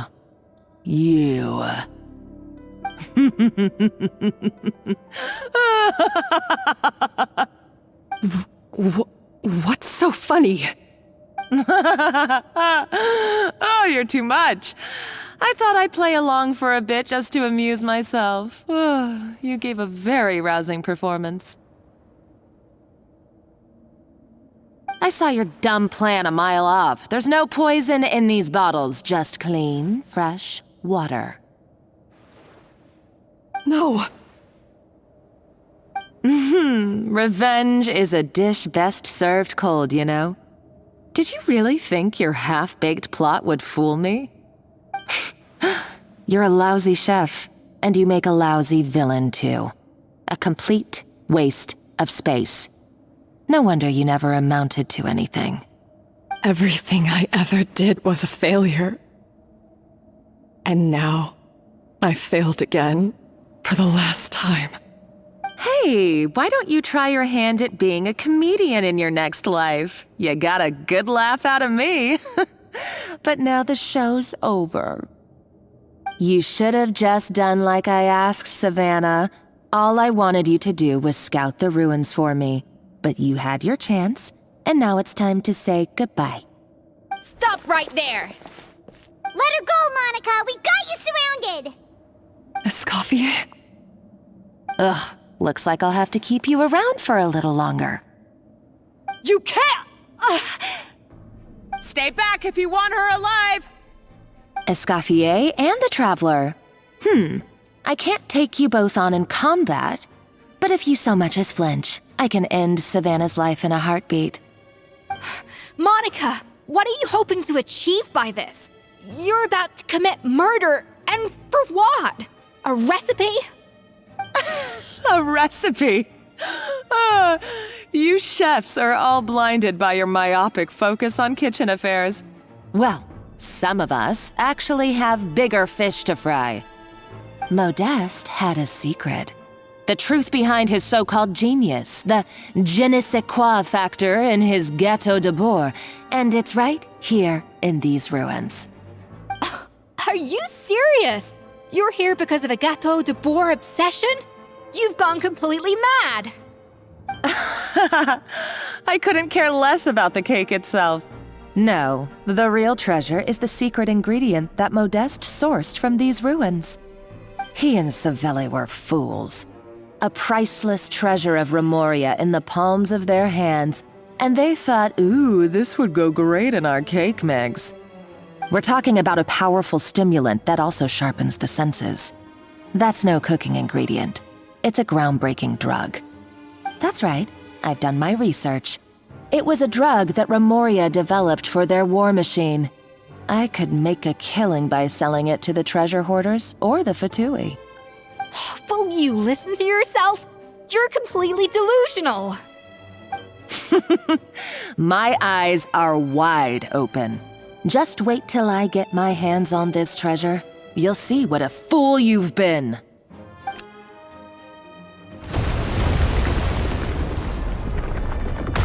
Wait, what's that sound? Just when I thought she couldn't get any crazier. She's lucky the whole place didn't collapse. Uh-oh, Savannah's gone too! Monica must have taken her. Oh, what a coward. She's only taken her hostage because she knows that she's no match for you. That's true. Even if she finds the treasure, she'll need Savannah alive if she wants to get out of here in one piece.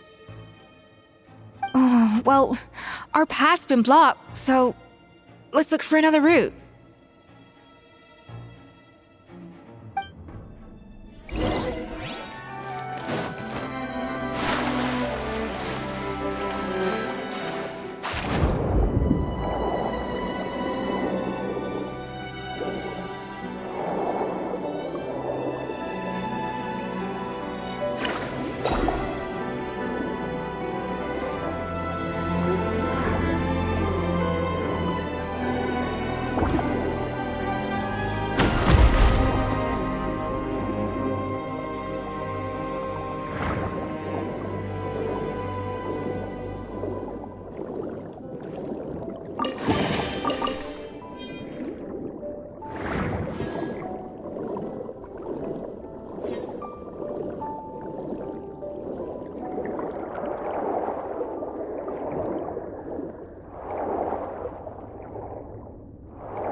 They were probably awakened by the explosion just now. Alright, Knife Skills 101. Time for some rough chopping. Let's be born of ice and frost.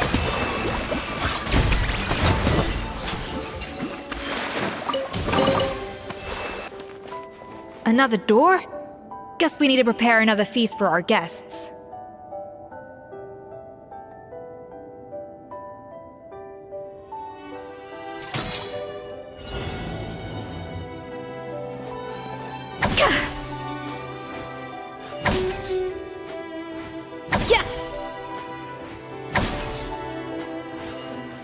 Up to the freezer!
It seems to really like the texture of Rome maritime flowers.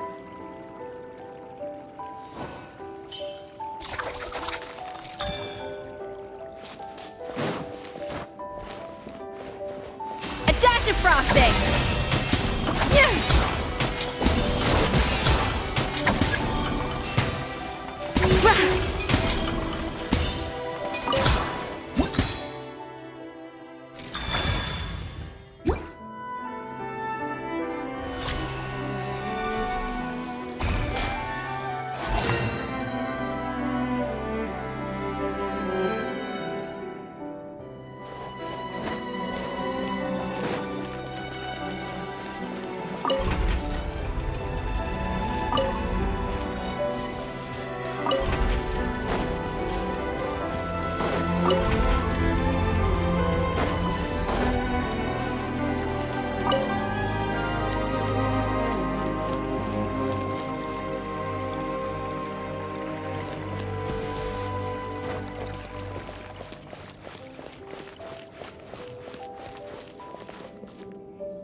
Hold the line!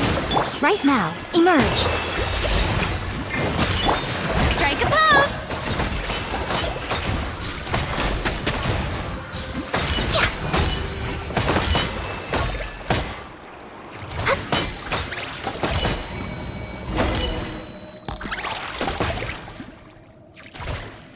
I never knew you could process Lumitwol like that.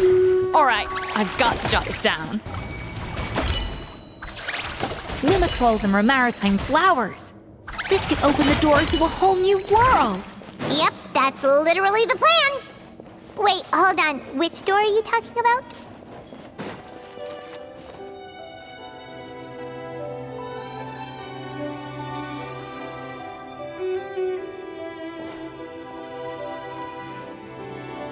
That's strange. These don't look Romorian to me. More like last century Fontaine. Adventurers from last century Fontaine, huh? Oh, Modeste and Savelli, do you think they camped here? By the looks of it, this was a one-person camp.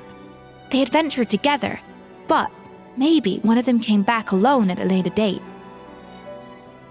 Huh, you really think so? Trust our adventurers' instincts. We're pros at this stuff, just like you're a pro in the kitchen.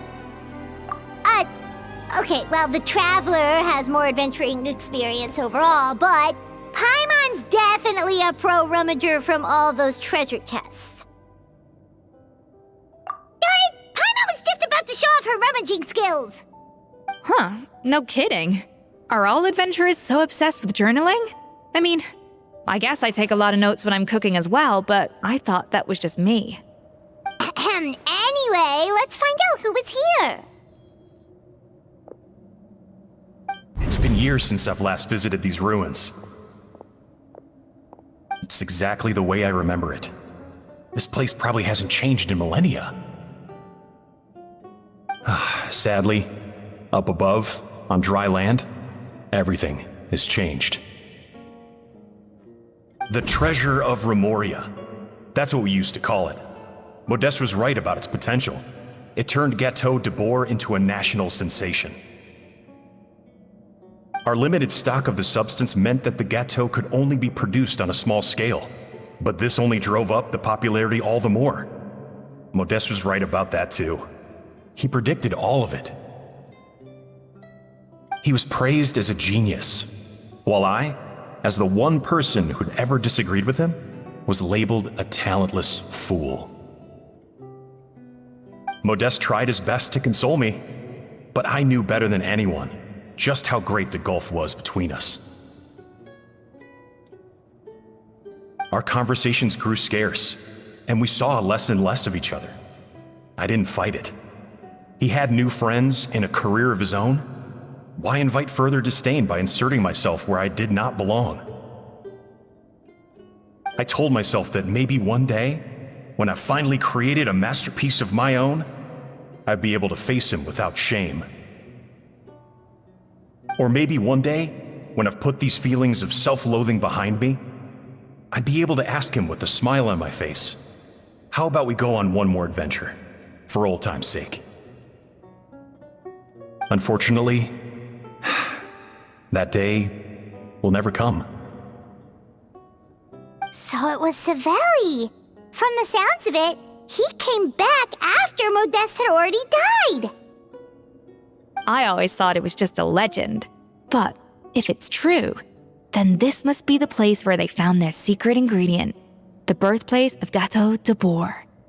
In that case, what does that say about the death of Modeste? If it's all true, maybe Savelli really did have something to do with it.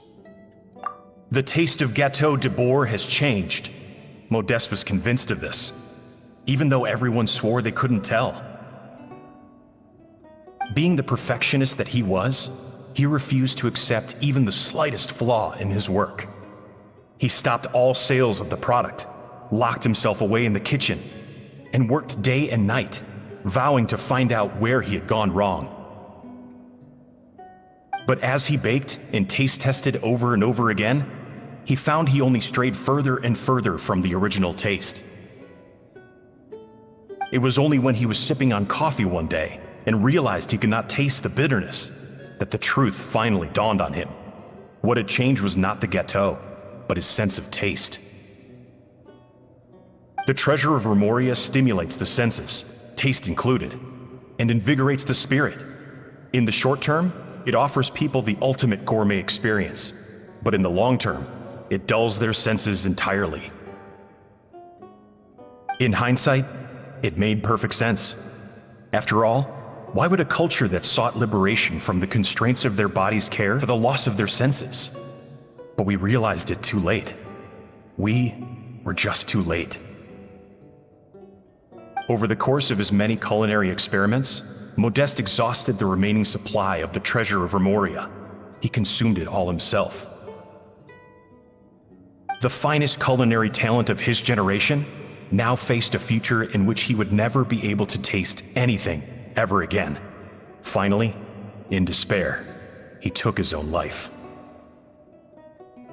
And because we had become estranged, I could not be there to stop him, to offer some words of comfort, or even to say goodbye. Yet despite everything, he sent me his final letter. The treasure of Remoria?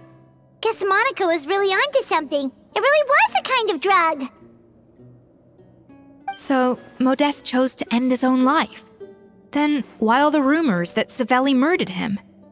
Also, neither the Codex nor any other contemporary records make any mention of the treasure of Remoria. It's almost as if someone deliberately erased it from history. Modeste told me everything in his final letter. His was a tale of how even a genius could fail, and how much more devastating it is when it happens. Did he hope I would gain some personal catharsis from knowing the truth? Or maybe he wished for me to warn the public about the dangers of Gateau de Bourg, proving that I had been right all along. But if the public ever learned how Modeste's greatest triumph became his undoing, his fall from grace would be swift and merciless. 1 minute a genius, the next a joke. It would surely spell the end for his restaurant too. What would be his legacy then? How would future generations view everything we built together? I fear the scorn I have faced these last years would pale in comparison to the scorn shown to him by the history books. I cannot let that come to pass. I will do what I must to protect his name. It will mean tampering with his notes to remove the damning details, leaving mere fragments of our story behind. It may lead his family to suspect me of having a hand in his demise. But if that's the price of destroying all evidence of my crimes, then so be it. I would rather the world believe a tale of genius and jealousy than see his reputation in tatters. The final loose end is the evidence here, at the bottom of the sea.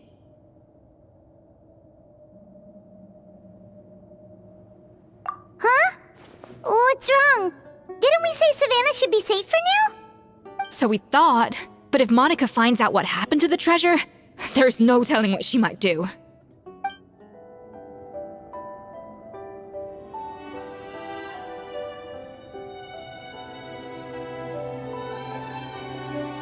The treasure of Remoria. I have found you at last. Savelli, you tried your best to bury the truth, but you underestimated the children of Modeste. Some fragments of his diary escaped your clutches, and we have held on to them for generations. But I have to thank you too, Savannah. Without your help retrieving the codex, and with it the last piece of the puzzle, I may never have found this place. But now, finally, the secret to Remoria's military might is within my grasp. The treasure of Remoria is mine! Oh. It's empty.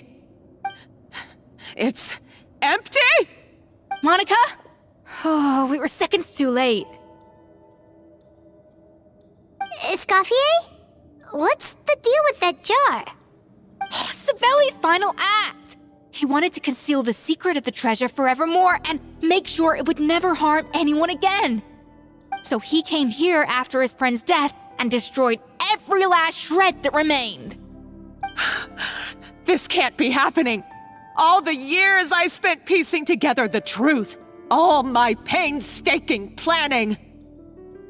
All that for an empty jar? Monica, don't do anything stupid. This ruin is more dangerous than you realize. Oh, shut your pie hole!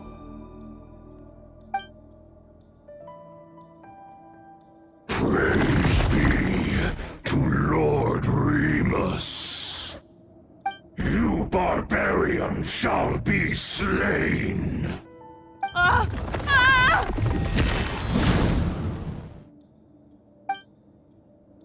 She's a nutcase! A liability to herself and everyone else! Well, now it's up to us to clean up the mess she's made. Take these golems out!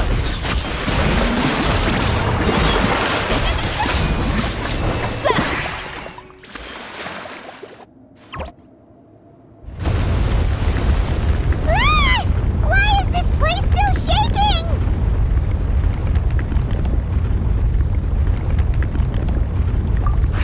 Either way, it's all her fault. Enough chit-chat. Let's get out of here, Traveler Escoffier, come on! Okay, I'm coming. Oh, no you don't. If I can't get what I want, neither will any of you. I've got nothing to show for my life's work so far. But if I can take another so-called genius down with me in my final moment, then it was all worth it. You're a psycho!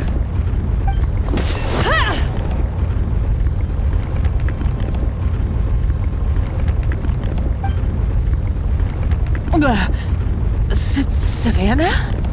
Oh, when did you wake up?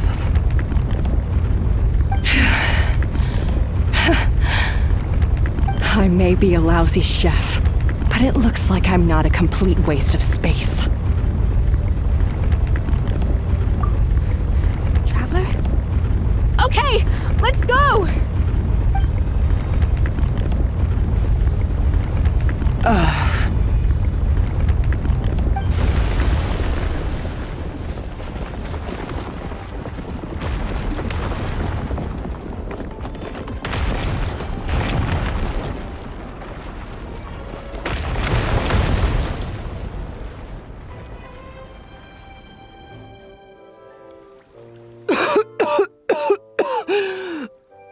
Escoffier!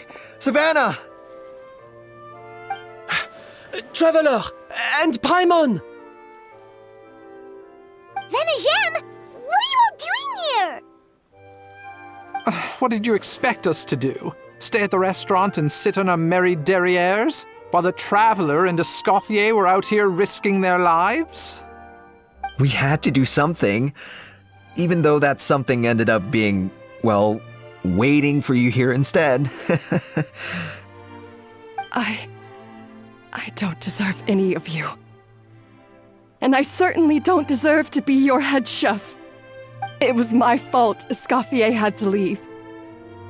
Then I couldn't live up to her standards. I acted like a tyrant in the kitchen. And now I almost got myself killed. Come back, Escoffier. Come and be our head chef again. I'll never be able to replace you. Okay, so everything I said to you the day I left, it just went in one ear and out the other? Huh? Sorry, I was kinda in my own head at the time. All I could think about was the Lumiline situation. What was it you said again? Forget it. It doesn't matter. Anyway, I didn't leave this job because of you. And you're not nearly as awful a chef as you think. If you were that bad, why would all your staff show up here for you? Escoffier's right. Sure, you nitpick our work and get us to do things over a lot. But when it comes down to it, you're the one who's always doing whatever it takes to make sure the customers get served on time, every time. Things were pretty rough after Escoffier left, and Savannah's the only reason we've been able to make it through. Our customers know that Escoffier doesn't work for us anymore. But the fact is, they keep coming back. If that's not an endorsement of your work, I don't know what is. At the end of the day, we're all human, and we all make mistakes. All we can do is recognize where we get it wrong and do our best to improve. That's all that's humanly possible. No, I get what you're saying, but what I did to Fermont and to Escoffier, it's unforgivable. Well, about that, there's someone else here to see you, Chef.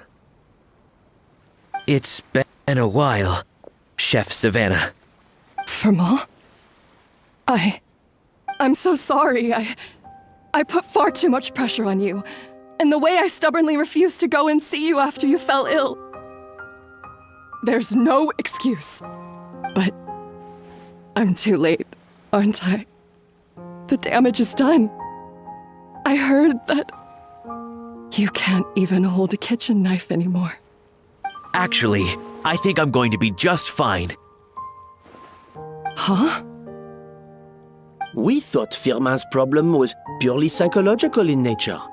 But after the threat letter came to light, it got Firmin thinking. And then he remembered the tea that Monica used to give him every night. And as it turns out, she was lacing it with Lumiline the whole time. No way! Doesn't that cause nerve damage? It can. High doses pose a risk of serious nervous and sensory complications. But if you calculate the dosage carefully, you can control the extent of its effects. A small dose might simply make a person more emotional, whether that means more fragile or more hot-tempered. No wonder it seemed like you'd lost your edge. I asked my friends at the Fontaine Research Institute about it. They said that with the low dose I was taking, the risks are pretty small. They also fixed me up with some meds and said I should recover in no time.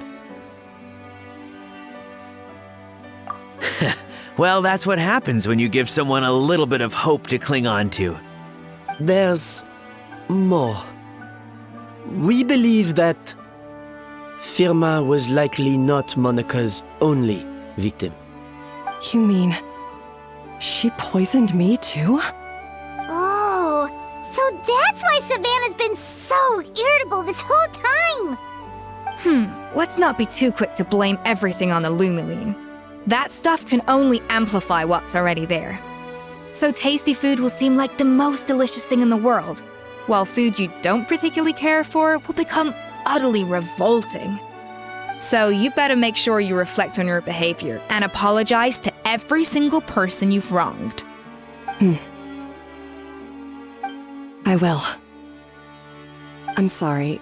There's still one question that's really bugging me. Why is it that no matter what I do, my Gâteau de Bourg never tastes the same as yours? Is it just... is it because you're a genius and I'm not? It's because the heating element in your oven is broken, you silly goose. What?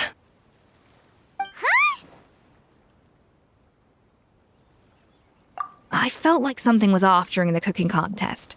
Once I got around to checking all the equipment, I noticed it right away. There was a half-degree discrepancy between the temperature setting and the actual temperature. All the ovens in the whole kitchen had the same problem, which confused me at the time, but by this point, it's pretty obvious that Monica must have tampered with them. I would have figured it out the day of the bake-off, since the issue affected both our teams. But of course, Monica sabotaged mine so that could never happen. No. I spent so long trying to find out where I was going wrong, and then you pinpoint the problem in just one night? It all comes back to one simple, undeniable truth. You're a genius, and I'm just plain old Savannah. Oh, cut it out! Stop the woe is me act for a second and just think. I came up with this recipe. You don't think that might have something to do with it? Do you know how long I spent perfecting my Gâteau de Bourg? 3 years! 3 whole years! I know this dish inside out, back to front and upside down. And you've been head chef now for what, 6 months? If that? A couple hundred failed attempts, and you're gonna throw in the kitchen towel? And declare you'll never be successful because you're not a genius? You clearly have no idea how many kitchen failures I've had under my belt, or just how long it took me to finally get my recipe to a level I was satisfied with. Genius or not, everyone makes mistakes. Modeste did, Savelli did, everyone does. You're only a lousy chef if you don't face up to your mistakes, learn from them, and then keep chipping away until you crack the problem once and for all. Surely you haven't forgotten all that. You were no lousy chef back when I handed you the reins. I haven't forgotten. And I'll make sure I never do. That's our head chef. Ha ha! Sounds like we won't need another changing of the guard in the Hôtel de Bord kitchen anytime soon. Huzzah! Aw, what a perfect ending to a crazy journey. Look how happy everyone is. So you got your mojo back now? Yeah. Thanks to you, Escoffier. In fact, no. Thanks to all of you. Aw, friends again. So nice to see them finally settle their beef.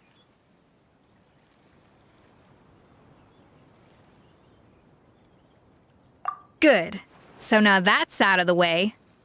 It's time for payback. You cheated in our last bake-off, and I demand a rematch right now.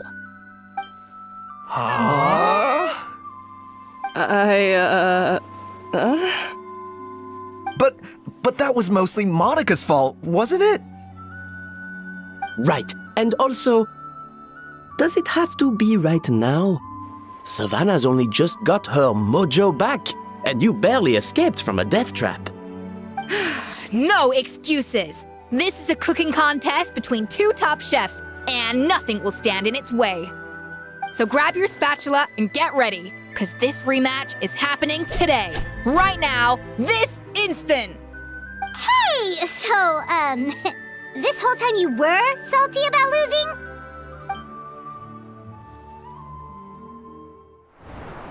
The second cooking contest commences now!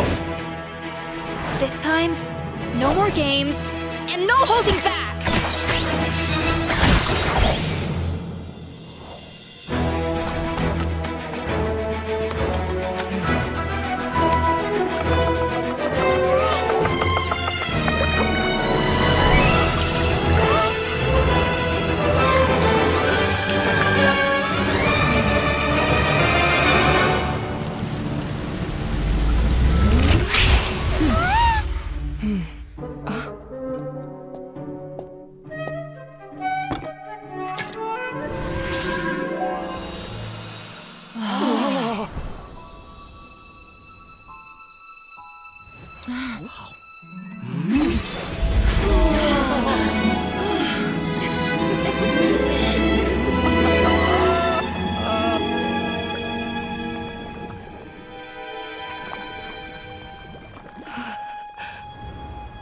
I feel like I don't have the right to be here.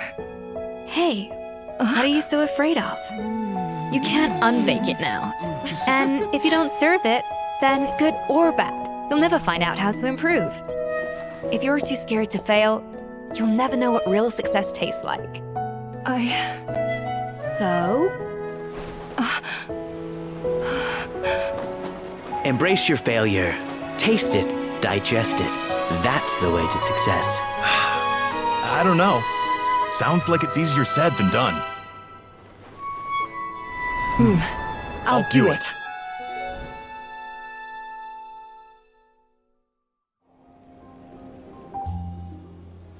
The results are in! A landslide victory for Escoffier! Quite rightly, too. Piece of cake.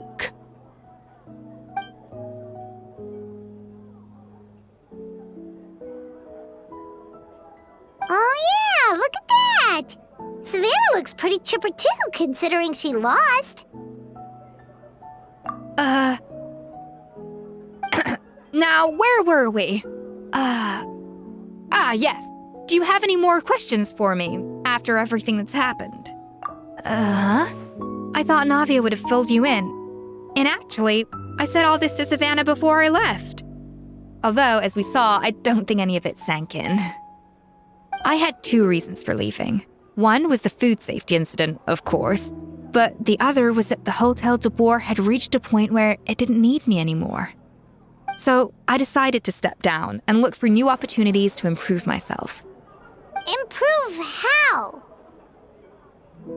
Well, a while back, I got to know a fellow chef from Liyue, and in her, I saw so many new possibilities. She has that same adventurous spirit that Modeste and Sibeli had in their youth. Slime mucus, lizard tails. With her, nothing's off the table. There's a whole world of new flavors out there waiting to be explored, hiding away in ingredients we overlook.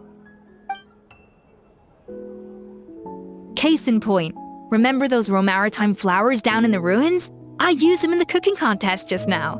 Did you taste the difference? What? Paimon didn't notice at all! Half of the art of cooking is dissecting the recipes of previous chefs and figuring out the exact constellation of elements that gave their work its signature taste. And the other half, it lies in freeing yourself from the confines of the kitchen. You've got to go out and explore the endless possibilities out there. Uh-oh. Paimon's suddenly not sure she wants to try your cooking anymore. Don't worry, it's not going to be a free-for-all like in Modeste's time. Before I put anything into my food, I'll obviously do my research, make sure it doesn't contain any harmful substances. In the meantime, take this. It's a recipe for Petit Gâteau de Boer revised version. I I tweaked it to suit your needs as busy adventurers. Hope you enjoy, and remember, feedback is always welcome. All right! So, do you ever see yourself returning to Hotel de Boer? Oh, of course. I've already promised Banishem that I'll come back every once in a while to make sure the quality of the food remains at an acceptable level. You know, Paimon's still a little disappointed that we never got to see the treasure of Remoria. Surely Monica wouldn't have gotten drawn in so deeply if it wasn't for all the mystery surrounding the original Gâteau de Boer. She practically dedicated her life to finding the lost pieces of Modeste's diary, then went to all that trouble to infiltrate the Hotel de Boer. And in the end, it was all for nothing.